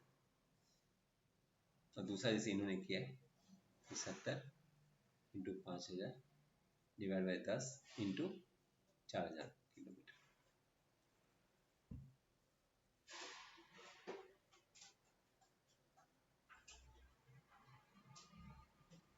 या 1 किलोमीटर के लिए 7 रुपया खर्चा हो रहा है, इससे अच्छा क्या हो जाएगा, 10 कट करके 7 कर देता हूँ, ज़्यादा अच्छा रहेगा। तो 1 किलोमीटर के मतलब 10 किलोमीटर के लिए 70 रुपया, 1 किलोमीटर के लिए 7 रुपया, तो 5000 महीने में चलता है। 5000 डिवाइड बाय 4000, क्योंकि इफेक्टिव किलोमीटर 4000 है, बस ये भी वही है।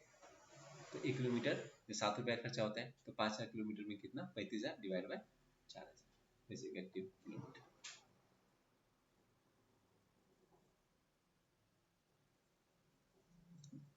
ठीक, इसका दूसरा तरीका भी था, 5000 किलोमीटर लेके भी सब निकाल सकते थे, बट लास्ट में उसको वैल्यू चेंज कर सकते थे। पर ठीक है, जैसा बुक है शुरू में दिमाग में लगाए, करते करते आपको समझ में आ जाएगा। दूसरा तीसरा तरीका भी करेंगे, किसी क्वेश्चन में अलग से तरीका भी आ रहे हो गया, तो ये आ गया। अभी एक और बच गया, सन्डे वगैरह कुछ और। तो अगला क्या है आपका, ये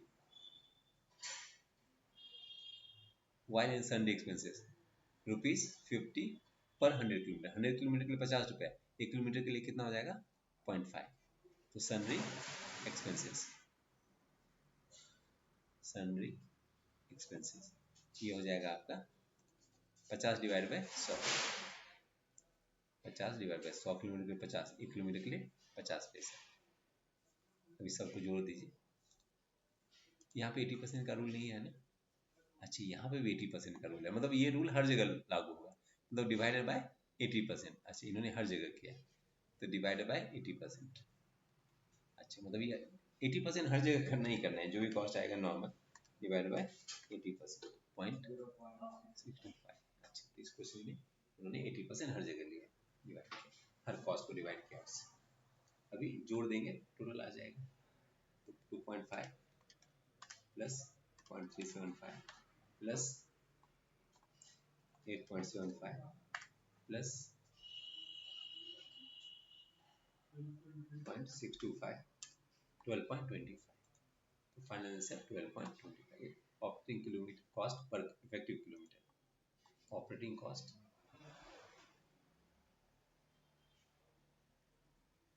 पर इफेक्टिव किलोमीटर हो जाएगा 12.20।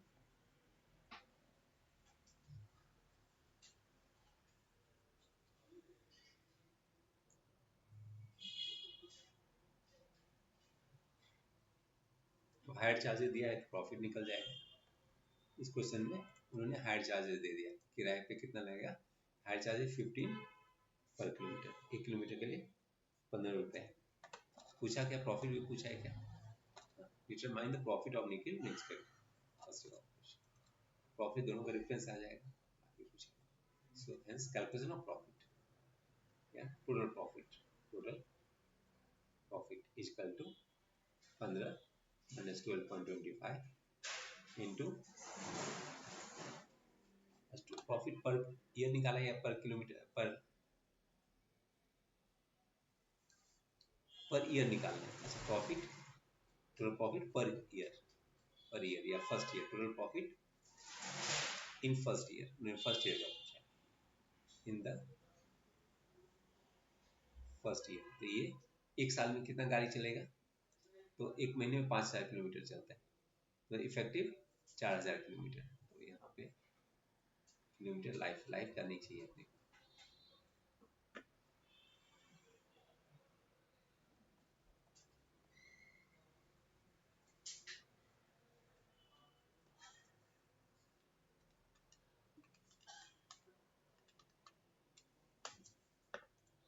इंटू, देखिए एक टैक्सी एक साल में कितना चलता है, 5000, 80% उसमें सवारी बैठते हैं, इंटू 80% करेंगे इंटू ये मंथ का है 12 करेंगे, बस वो ये हो जाएगा 5000 इंटू 80% तो 12 इंटू ये एक से टैक्सी का हो गया। टोटल अपने पास कितनी टैक्सी? 10 10 हो गया, मल्टीप्लाई कर दिए आंसर आ जाएगा इंटू 2.75 13,20,000, ये आंसर आएगा 13,20,000।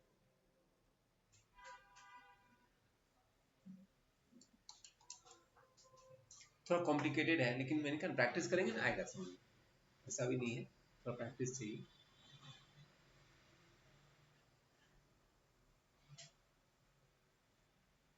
तो 80% का रोल बहुत जगह है, सब जगह है, उसको ठीक से समझना है और हम बाद में उस पर डिस्कशन करेंगे। देखिए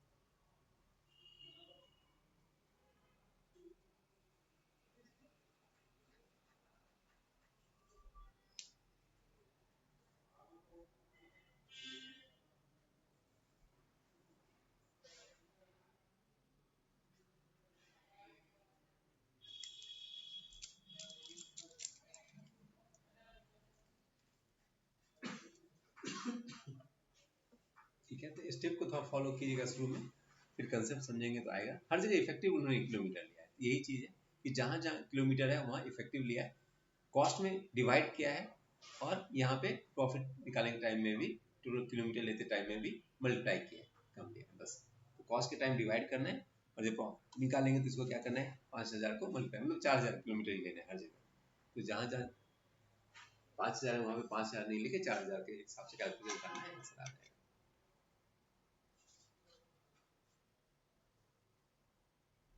कॉस्ट में सब जगह 4000 से डिवाइड करना है और प्रॉफिट में 4000 से मल्टीप्लाई करना है, उतना ही।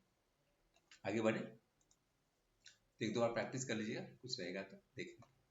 अगला है आपका कॉन्ट्रैक्ट कॉस्टिंग का। ये तो आसान है, इसमें ज़्यादा कुछ नहीं है, इन्फ्लेशन वगैरह नहीं है ना। Contractor own a plant which originally cost 30 lakhs to continue the use for throughout the year. This is a value of plant is 5 after 5 years effective। okay, मतलब आपको डेप्रिसिएशन निकालने के लिए ये काम आएगा। 31 March direct wages due and payable, अच्छा ये भी ऐड हो जाएगा। मेटल एट साइट, क्वेश्चन में कुछ गमी नहीं है, कॉन्ट्रैक्ट अकाउंट बनाना है, actual profit to be taken to profit loss. 5 minute का ट्राई करेंगे, मैं भी करता हूँ, आप भी कीजिए, सिंपल है। तो सबसे पहले कॉन्ट्रैक्ट अकाउंट बनाएंगे, उसी से सब निकल जाएगा। तो question 3B,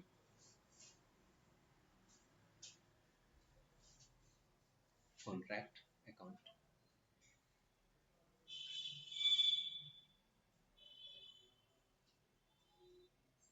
debit credit particulars rupees particulars rupees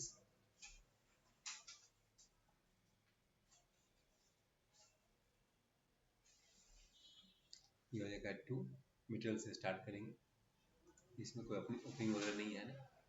progress payment date shoot site planning estimate cost direct wages paid material return from site plant hire charges wages credit cost site office cost head office expenses direct expenses and worker not certified work uncertified within।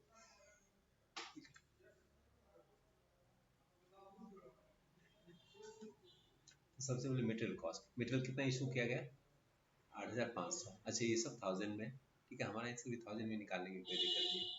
तो rupees in thousand, ऊपर लिख देंगे rupees in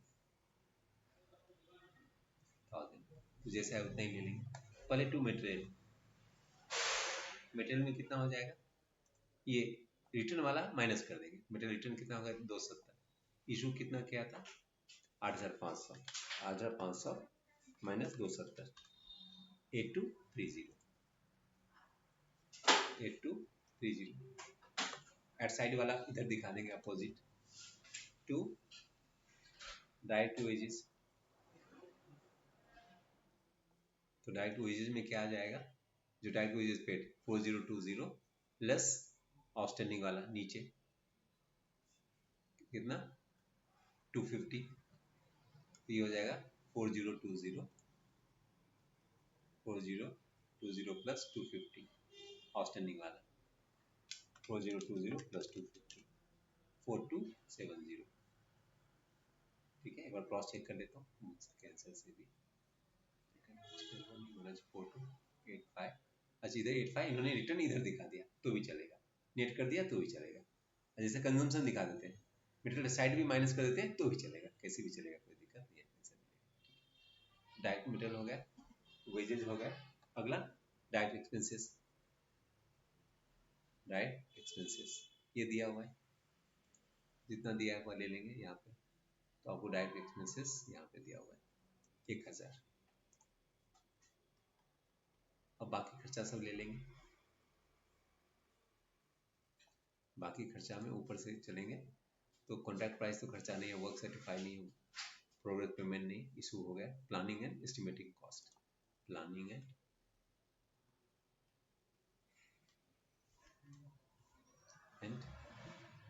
estimation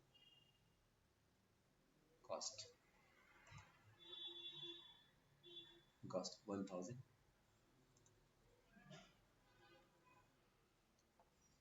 next direct wages हो गया, material return हो गया, plant hire charges, plant hire charges ये जो दिया है वही ले लेंगे 2000।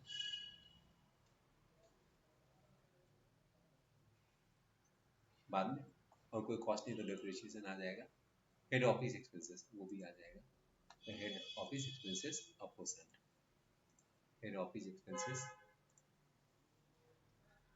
HO एक्सपेंसेस एपोर्सेंट, एपोर्सेंट ये भी दिया हुआ है 350।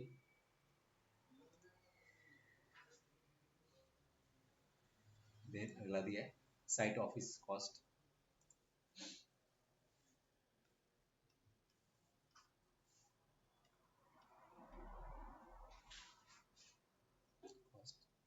ये आपको दिया है 650।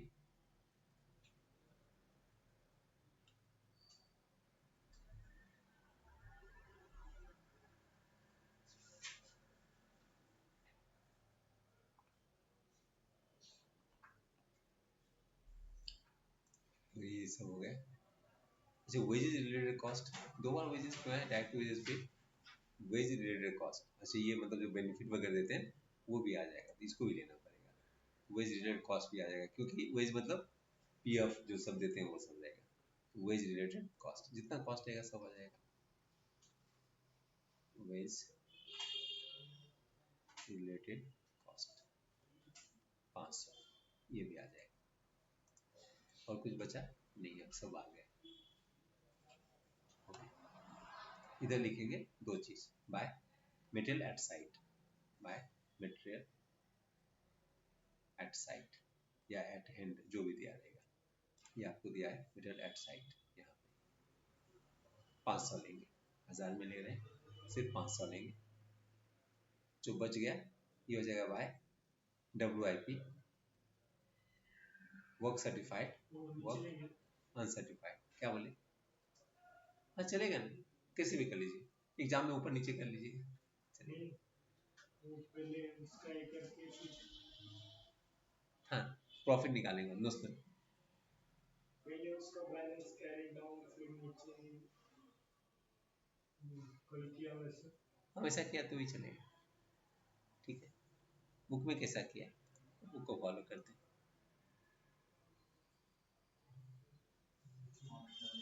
नोशनल निकालेंगे और बाद में बायफरकेट वही करते हैं, सबसे पहले यहाँ पे निकालेंगे बैलेंसिंग फिगर नोशनल, तो जैसा आजकल वो बुक में कर रहे हैं वही प्रेजेंटेशन मेंटेन करते हैं। तो वर्क सर्टिफाइड कितना दिया हुआ है अपना, क्वेश्चन में ऊपर दिया हुआ है वर्क सर्टिफाइड है 20,000, तो वर्क सर्टिफाइड 20,000, वर्कर सर्टिफाइड 150 किधर था? हाँ नीचे लास्ट 150 150। अभी देखिए तो प्रॉफिट कितना आ रहा है, 20,000 प्लस 500 प्लस 150 2650।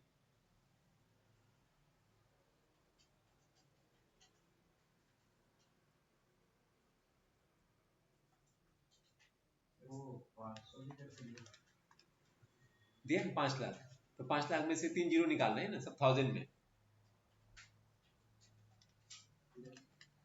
लास्ट जुलाई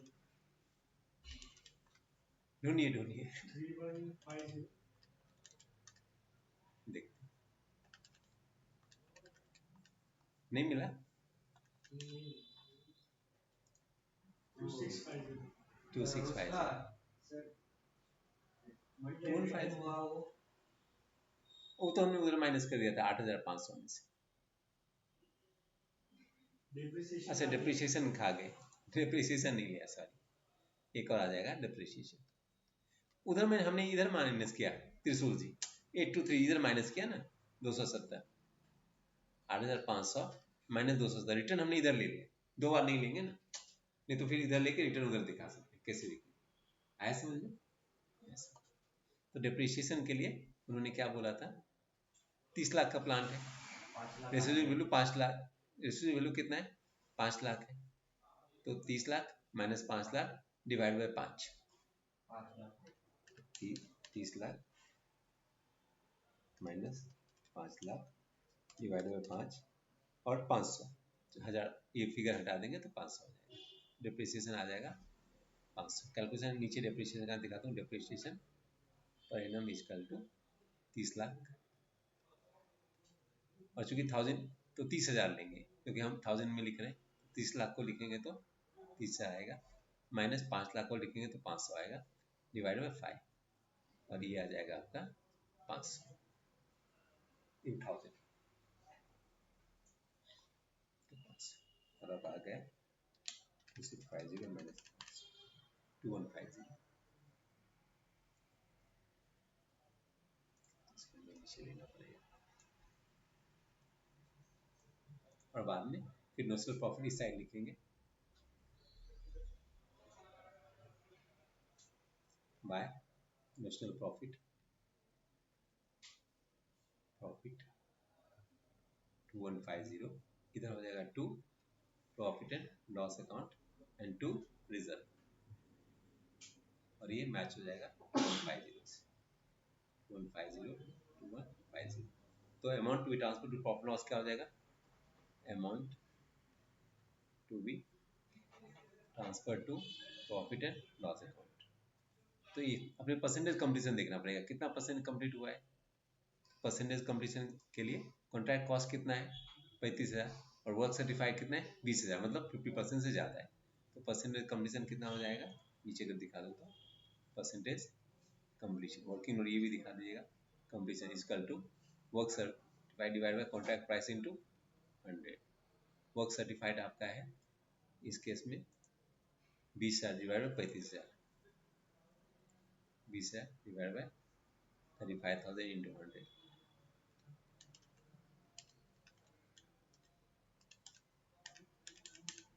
57.14, मतलब 50% ज़्यादा है, तो फॉर्मूला क्या हो जाएगा, ये आया समझ में।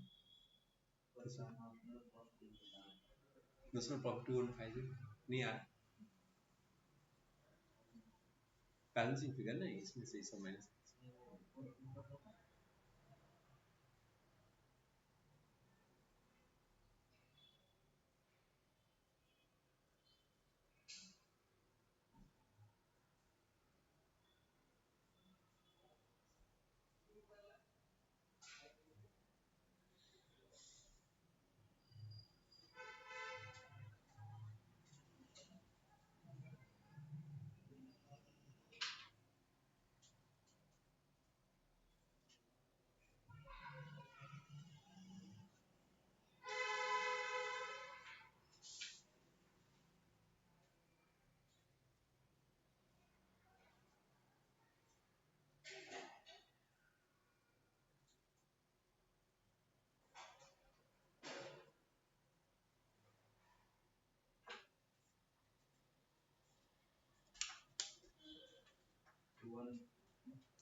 2.50 फिर इधर करेंगे, फिर कितना हो जाएगा ट्रांसफर, क्योंकि 50% ज़्यादा है, 2/3 into notional profit into cash receive divide by work certified, 2/3 into 2150 into cash receive 15,000 divided by 20,000,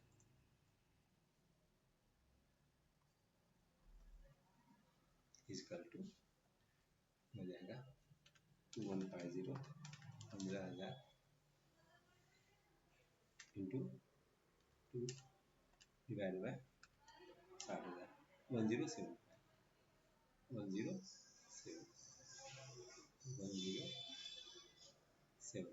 and 1075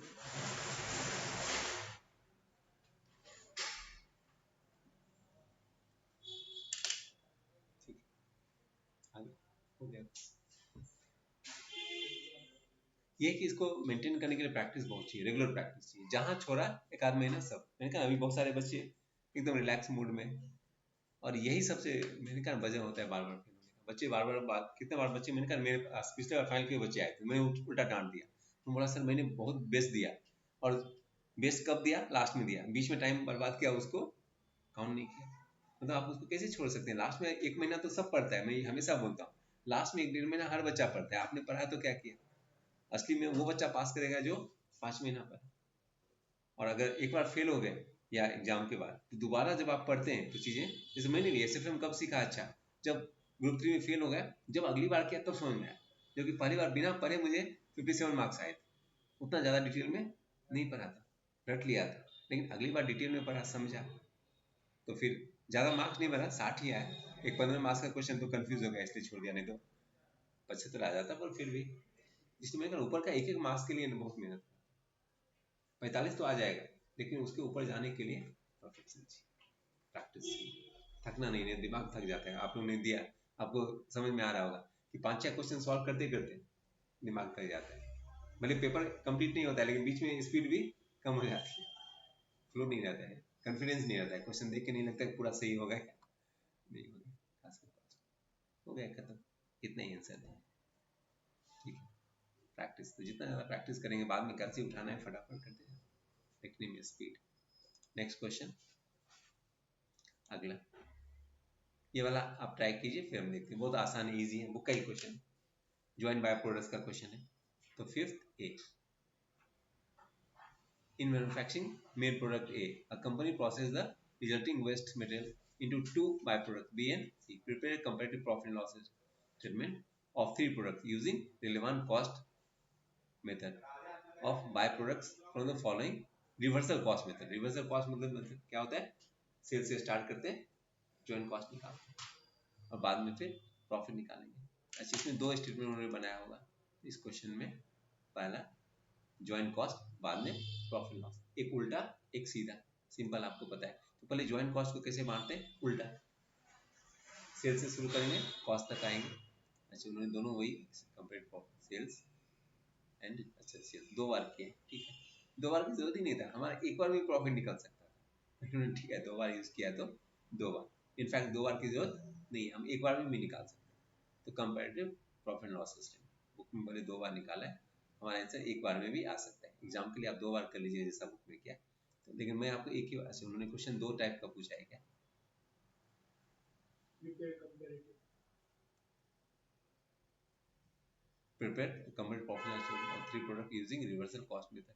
हाँ, तो सिर्फ कंपेरेटिव प्रॉफिट लॉस स्टेटमेंट में ही पूछा है, क्वेश्चन क्या है, पाई ए, तो एक स्टेटमेंट में भी हो सकता है, एग्जाम में भले आप दोनों लिख लीजिएगा जैसा बुक में, five A comparative profit and loss, comparative profit and loss statement, profit and loss statement, particulars, then जो जो प्रोडक्ट है सब ए बी सी, टोटल की जरूरत नहीं है ना, ए बी सी टोटल 4,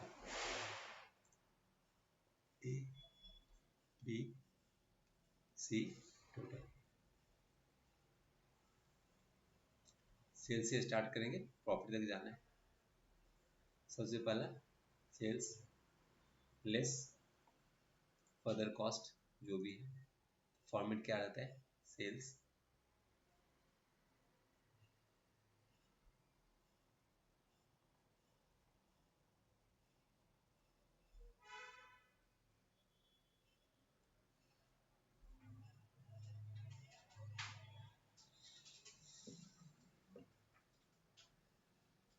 अच्छा, अपने को भी दो बनाना ही पड़ेगा क्योंकि एक में से प्रॉपर फॉर्मेट नहीं बनेगा। फॉर्मेट तो बना लेते हैं, एक और वर्किंग नोट बनाना पड़ेगा, दो ही पार्ट में कर लेते हैं जैसा किया। लेस प्रॉफिट नहीं, यहाँ प्रॉफिट नहीं हो जाएगा, लेस ज्वाइंट कॉस्ट।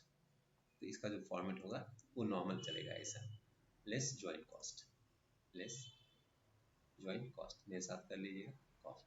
तो जब प्रॉफिट स्टेटमेंट बनाएंगे ना तो रूल को फॉलो करेंगे, पहले ज्वाइंट कॉस्ट माइनस करेंगे, फिर इसमें एडमिन कॉस्ट माइनस होगा, ऐसा step, then selling cost minus होगा, फिर तो उल्टा जाएंगे, जैसे फैक्ट्री ओवरहेड जाते हैं ऐड करते हैं तो ये रिवर्स जाएगा, रिवर्स जाएगा मतलब सेलिंग पहले ऐड करेंगे फिर ऐसा लेस करेंगे, तो ये हो जाएगा ये, तो ज्वाइंट कॉस्ट लेस करेंगे, cost after supplement further cost minus करेंगे, देन जो आएगा लेस फर्दर कॉस्ट माइनस करेंगे, और फिर लेस जो आएगा उसमें से सेलिंग एक्सपेंस माइनस करेंगे, और तो एडमिन आता तो वो भी माइनस करते, लेस सेलिंग एक्सपेंसेस, और ये आ जाएगा आपका प्रॉफिट।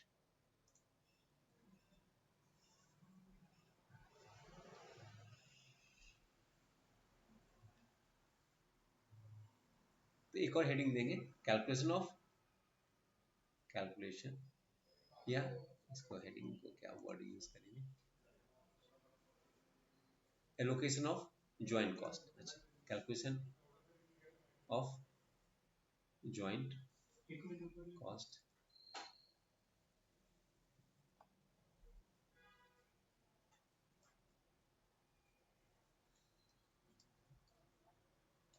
ठीक है।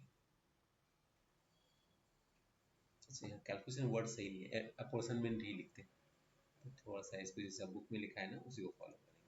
एलोकेशन ऑफ ज्वाइंट कॉस्ट, तो वर्किंग नोट इसको नाम देंगे, working note work, allocation of joint cost to product B and C, to product B and C या by product, particulars B, subtotal भी उन्होंने बनाया क्या, बी और सी नहीं, जरूरत नहीं, B and C. Start sale से करेंगे, सेल्स, तो दोनों का सेल आपको दिया हुआ है यहाँ पे 16,000 24,000,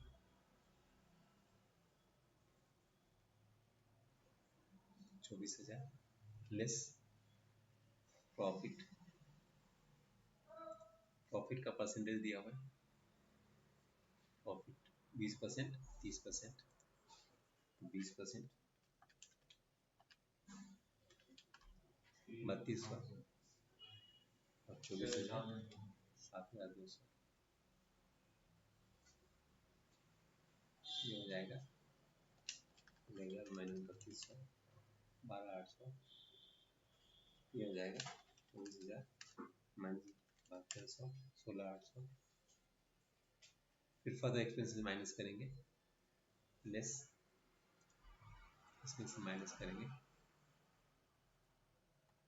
सेलिंग एक्सपेंसेस। अच्छा, फिर सेपरेशन कॉस्ट, अच्छा पहले सेलिंग एक्सपेंस माइनस करेंगे, जो बुक का फॉर्मेट है उसको फॉलो करेंगे, लेस सेलिंग एक्सपेंसेस, कितना दिया हुआ है सेलिंग एक्सपेंसेस आपका, तो selling expenses percentage of sale value 20% और 20%, ये भी सेल वैल्यू का 20%, ये 3200 हो जाएगा, ये 4,800 हो जाएगा, ये 12,800 माइनस 3200 9,600, ये हो जाएगा 16,800 minus 4,800 12,000 less further cost. Further cost, further cost आपको दिया हुआ रहेगा क्वेश्चन में 4,807 7,200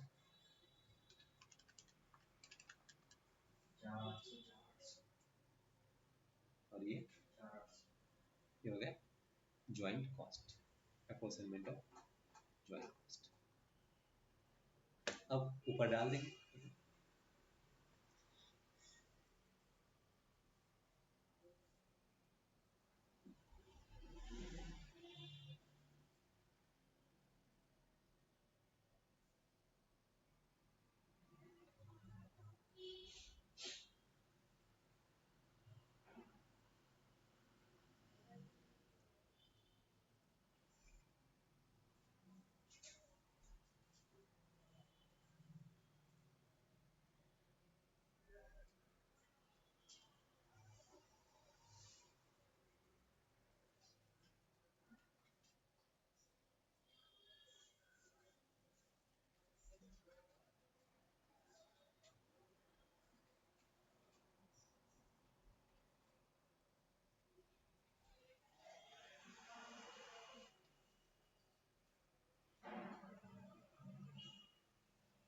ये सब फॉर्मेट बेस है, थोड़ा सा फॉर्मेट ध्यान में रखेंगे तो हो जाएगा।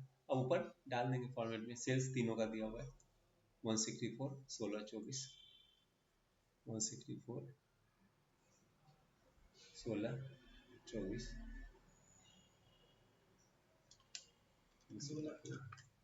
2 लाख। टोटल ज्वाइंट कॉस्ट दिया हुआ है इधर, यहाँ पे 68,000। इसमें बी और सी का हमने निकाला 4,800 4,800, ये बैलेंसिंग फिगर आ जाएगा। 68,000 माइनस 58,400 माइनस कर देंगे 164 minus 58,400 105 600 16,000 minus 4,800 11,200 24,000 minus 4,800 19,200 204 minus 68 13 136 000। Then further cost सिर्फ इन दोनों का दिया हुआ है 4,800 7,200 4,800 7,200, इसका फर्दर कॉस्ट नहीं दिया है, ठीक है।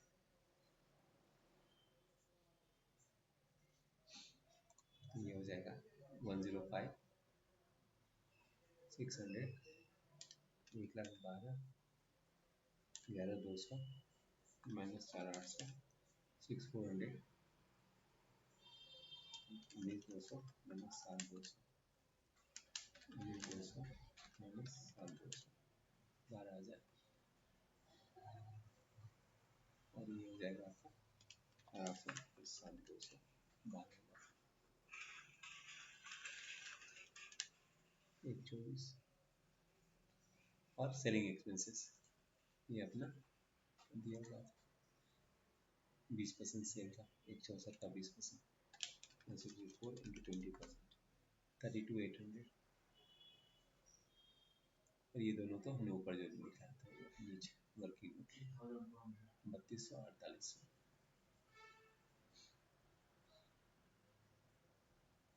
32,800 बस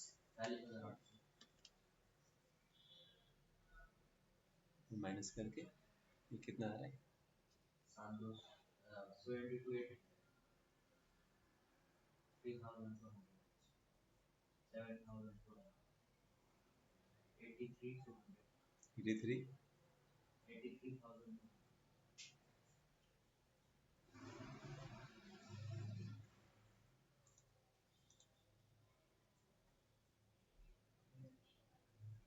बस हो गया इतना ही होगा। तो मेन इसमें फॉर्मेट याद रखना है, ये दो वर्ड जैसा बुक में क्या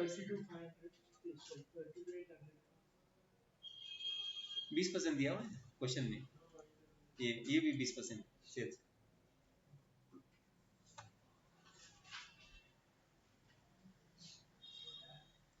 तो इसमें सब कुछ दिया हुआ है। कभी कभी एक दो एक्सपेंस नहीं दिया रहता है, निकालते हैं बैलेंसिंग यहाँ आपको दे दिए। तो जैसे जैसे करेंगे आपको वैरायटी याद भी हो जाएगा, अच्छा ये वैरायटी में ये करना है, ये वैरायटी में वही चीज़ है। और वो प्रैक्टिस से ही होगा, पहले रट लेंगे तो नहीं चलेगा, वो याद नहीं रहेगा। जितना बार सॉल्व करेंगे करते करते आपको चीज़ें फॉर्मेट दिमाग में फिट बैठ जाता है, आपको याद करने की भी जरूरत नहीं, ऑटोमेटिक अपने आप।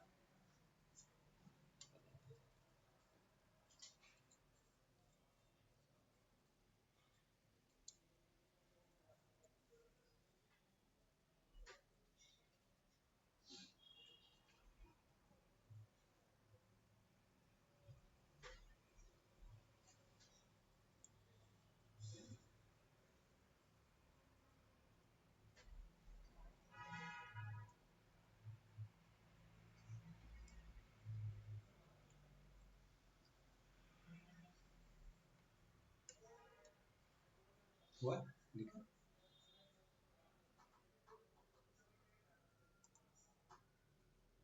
मैं बता देखिए मेरे साथ आप फटाफट करते जा रहे हैं, घर पे वही रहते तो दो चार क्वेश्चन किया, फिर फोन आ गया इधर उधर।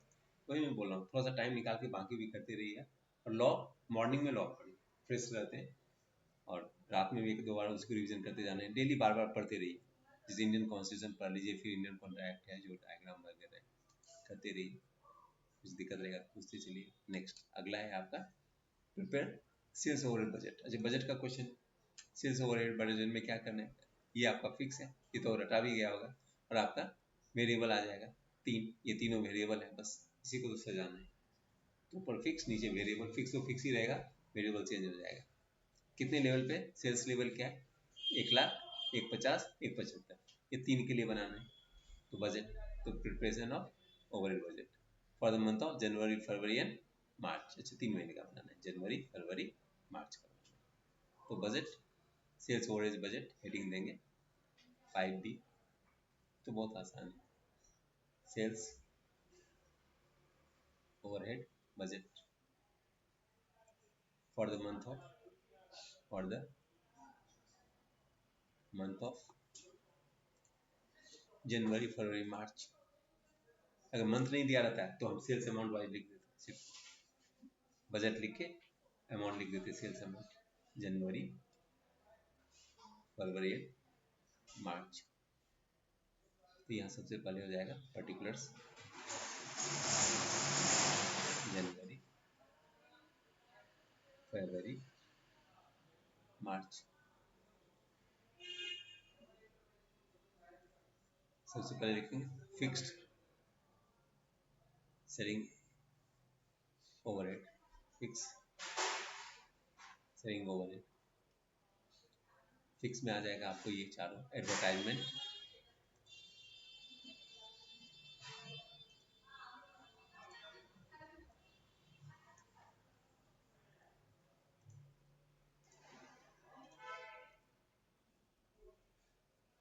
दूसरा आ जाएगा आपका salary and sales, salary of sales department.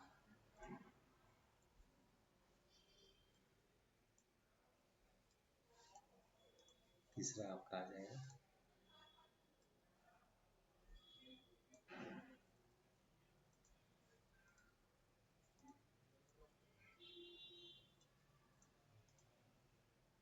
और चौथा आ जाएगा आपका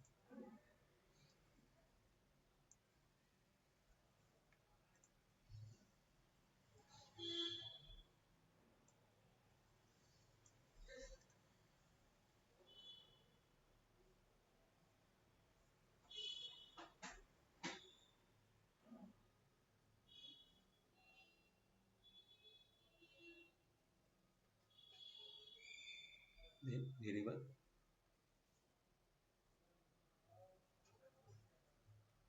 सेलिंग ओवरहेड। ठीक है, इसमें आ गया आपका एडवर्टाइजमेंट, इसका अमाउंट डाल देते हैं 3,000, 4,000, 2,000, 3,000, 4,000, 2,000, 6,000। सब जगह सेम रहेगा, फिक्स है तो।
वेरिएबल में क्या हो जाएगा, इसमें 3 आ जाएगा कॉस्ट, काउंटर सेल्स कमीशन,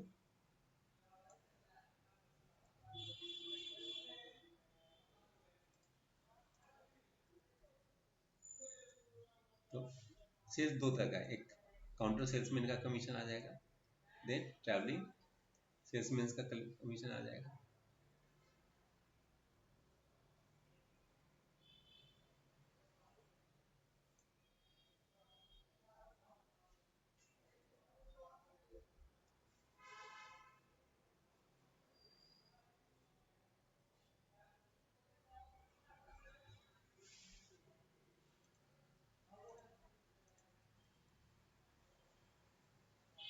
अच्छा यहाँ पे क्या है, आउटवर्ड नहीं दिया है, यहाँ पे क्वेश्चन थोड़ा ये क्या है, एक्सपेंसेस 5% ऑन देयर सेल्स,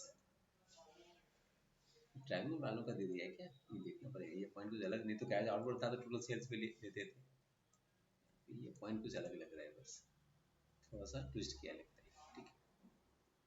ठीक है, एक कर लेते हैं, बाकी का हो जाएगा, समझ में आएगा। ये हो जाएगा total variable selling overhead, counter salesman का जो काउंटर का सेल्स है उसके ऊपर, काउंटर मतलब जो खुद से बेच रहे हैं, ठीक, तो काउंटर का सेल्स कितना है यहाँ दे दिया, काउंटर सेल दे दिया आपको 1 लाख, जनवरी में 1 लाख का 2%, तो कितना हो जाएगा 1 लाख 2%, 2000, ये हो जाएगा आपका 2000। देन ट्रैवलिंग का सेल्समैन का 20,000 का 10% कितना हो जाएगा 2000, और ये खर्चा एक्सपेंस जो है वो ट्रैवलिंग का वाला ही रहेगा 5%, मतलब ये 20,000 का 5%, 20,000 इंटू 5%, कितना 100 रुपये, तो पी के केस में तो ये 5% ऑन देयर सेल्स,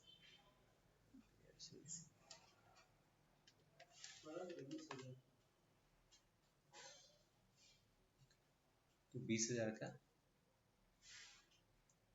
अच्छा 5%, ये हो जाएगा 20,000 इंटू 5%, 1000, और अभी टोटल कर लेंगे तो टोटल हो जाएगा 5,000, और लास्ट में लिखेंगे टोटल सेलिंग ओवरहेड, टोटल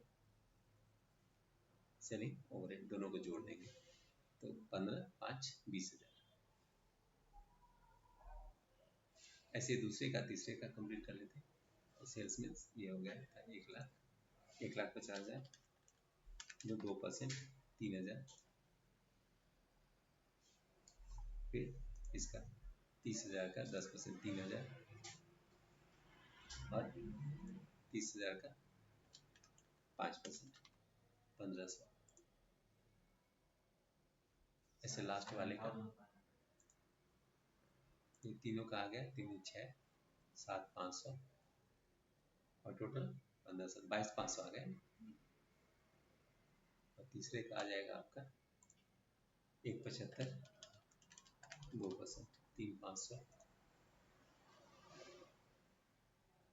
इसका आ जाएगा 10%, 40,000 का 10%, 4,000,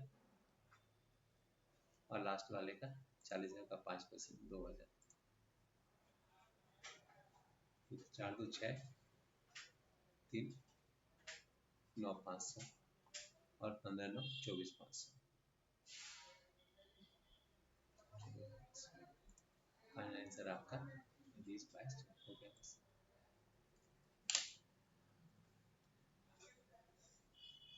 तो कुछ क्वेश्चन ये लोग एमक्यूपी से पूछेंगे, कुछ आपका सजेशन से पूछेंगे, कुछ भी पूछने दीजिए, जैसे ये सब क्वेश्चन उनका फेवरेट है 7 मार्क्स का, ज्यादा कुछ ट्विस्ट नहीं करते, थोड़ा सा ट्विस्ट किया, पिछली बार कैश आउटवर्ड था, तो कैश आउटवर्ड पूरे सेल के ऊपर निकलता है, ऊपर करो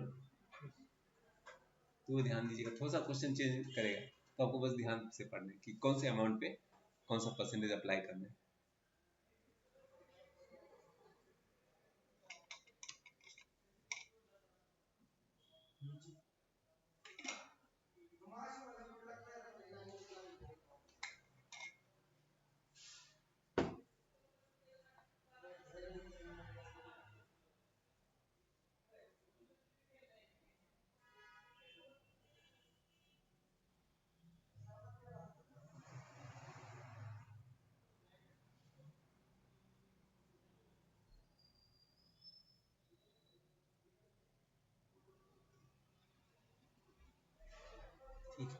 इसके लिए यहीं पे रुकेंगे, बाकी का क्वेश्चन फिर परसों करेंगे। इतना कर लीजिए फिर।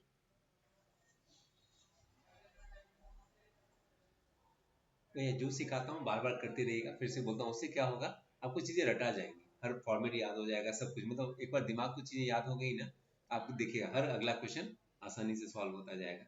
5-6 सेट करने के बाद आपको फटाफट क्वेश्चन सॉल्व होगा, जैसे फॉर्मेट रिपीट होने लगेगा, चीज़ें बहुत फास्ट होती है। तो सिंपल इसमें यही था कि जो फिक्स तो फिक्स ही था, वेरिएबल में जो उन्होंने कहा 2% काउंटर सेल के ऊपर, तो ठीक है उतना निकाल लिया। फिर बोला 10% कमीशन इसका सेल का और 5% इसका एक्सपेंस, जैसा बोला उसको कैश आउटवर्ड होता तो हम दोनों को मिला के निकालते, दिस प्लस दिस, उसके ऊपर कैश आउटवर्ड एक 20 में निकालते। यहाँ नहीं दिया है, इसलिए कोई दूसरे क्वेश्चन मिलेगा तो बात। इसके बाद जो क्वेश्चन है वो है आपका ये तो बहुत आसान है, ये तो अपने बुक का ही है, बहुत बार किया है। 14 मार्क्स का ये MQP में कुछ भी देंगे, जाने दीजिए। एग्जाम में 14 मार्क्स का नहीं देंगे, कितने मार्क्स का देंगे? 7 का देंगे। ये वाला 14 का नहीं आएगा, ऐसा वाला मार्जिनल का ही 14 का देंगे, इसका हम 7 का देंगे। ठीक है, एक बार ये दोनों घर से कर लीजिएगा। ऐसे मैं यहाँ भी फास्ट करवा दूंगा, क्योंकि रिकॉर्डिंग में आता रहता है तो, लेकिन आप लोग घर पे भी कर लीजिएगा। ठीक है, बाद में एक बार यहाँ से भी कर लेंगे, साथ में हो गया तो अच्छा है। तो ये दोनों क्वेश्चन एक बार घर पे ट्राई करना चाहिए। ये वाला स्कूटर वाला फेवरेट है, 3000 का 5000 कर दिया उतने ही। तो ये भी परसों साथ में भी कर लेंगे, लेकिन एक बार घर से भी बिना देखे ट्राई कीजिए। ठीक है, या अभी करना है तो आपको आप लोग कर लीजिए, कोई दिक्कत है, आपके घर पे करना रहेगा।